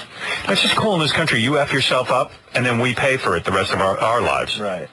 Yeah, the people who sort of keep to the straight and narrow and don't mess themselves up. I mean, he could, first of all, he probably could have avoided that accident if he didn't drink so much. Right. Secondly... I wasn't driving. Oh, all right, that's true. Well, who was and what happened? It was, a guy named Chip Chris. What was he up to? We were going to a party. But was he okay or what? I guess. He just had an accident. And believe me, Jeff's fine. He acts as if he doesn't know what happened. I Look, know what happened. The accident's an unfortunate, tragic thing. We get that. It's just you got to sort of lift yourself up afterward. Weren't you standing in back of a pickup truck, though? No. No? Not when I got my accident. No. But my point is that he could work. Oh, absolutely. There are people in much worse shape than him who do lots of things. Hey, you could work, Jeff. Give me a job. Yeah, that's it. Give me a job. Everything's gimme, gimme, gimme. Clean yourself up. Walk into a store. Work in a store, something like that. I've tried to work at like Walmart or something like that. They tell me I can't lift things. No. So you don't have to lift? You can't lift things because you're drunk. You'll fall over. I mean, he falls down. I was in a Walmart. They had a retard in the front of the store greeting everybody. You mean to tell me you can't do that? I've applied for it. They wouldn't let me. You can do it. Clean up, Brush your teeth and don't drink. Jeff's one of those guys, though, like I don't Walmart. show up to the interview all juiced, you know. Walmart, feels bad for people in the community and would give them like a retarded job greeting people. Jeff's one of those people that you meet him and you're just disgusted by him. You don't want to really help him. So he should pass himself off as retarded. They won't let him be a greeter. Well, that's what I'm saying. You wouldn't shop at a store where he is greeting. No, like if I saw like a retarded man, greeting everyone and say, Walmart's good folks. Yeah. They're giving this guy a job. You see Jeff there, you're like, what the hell's wrong with Walmart? Women's clothing, aisle 65. Clean up aisle 8. Oh, hello. How you doing? Welcome to Walmart. Get me an effing beer. Give me. Get your own effing carriage. What do I look like? All right, it's time for thank you, and thank you for thinking of the folks and saying goodbye to them, Jeff. They're very comforting. Star of E, one of the great stars of E, Jeff the Drunk. Yes, I'm sure they were instrumental in his life. They are. They are. Jeff the Drunk is a big star on E. Yeah. Now my quote will go down. Have a good day, everybody. His Q rate is sinking.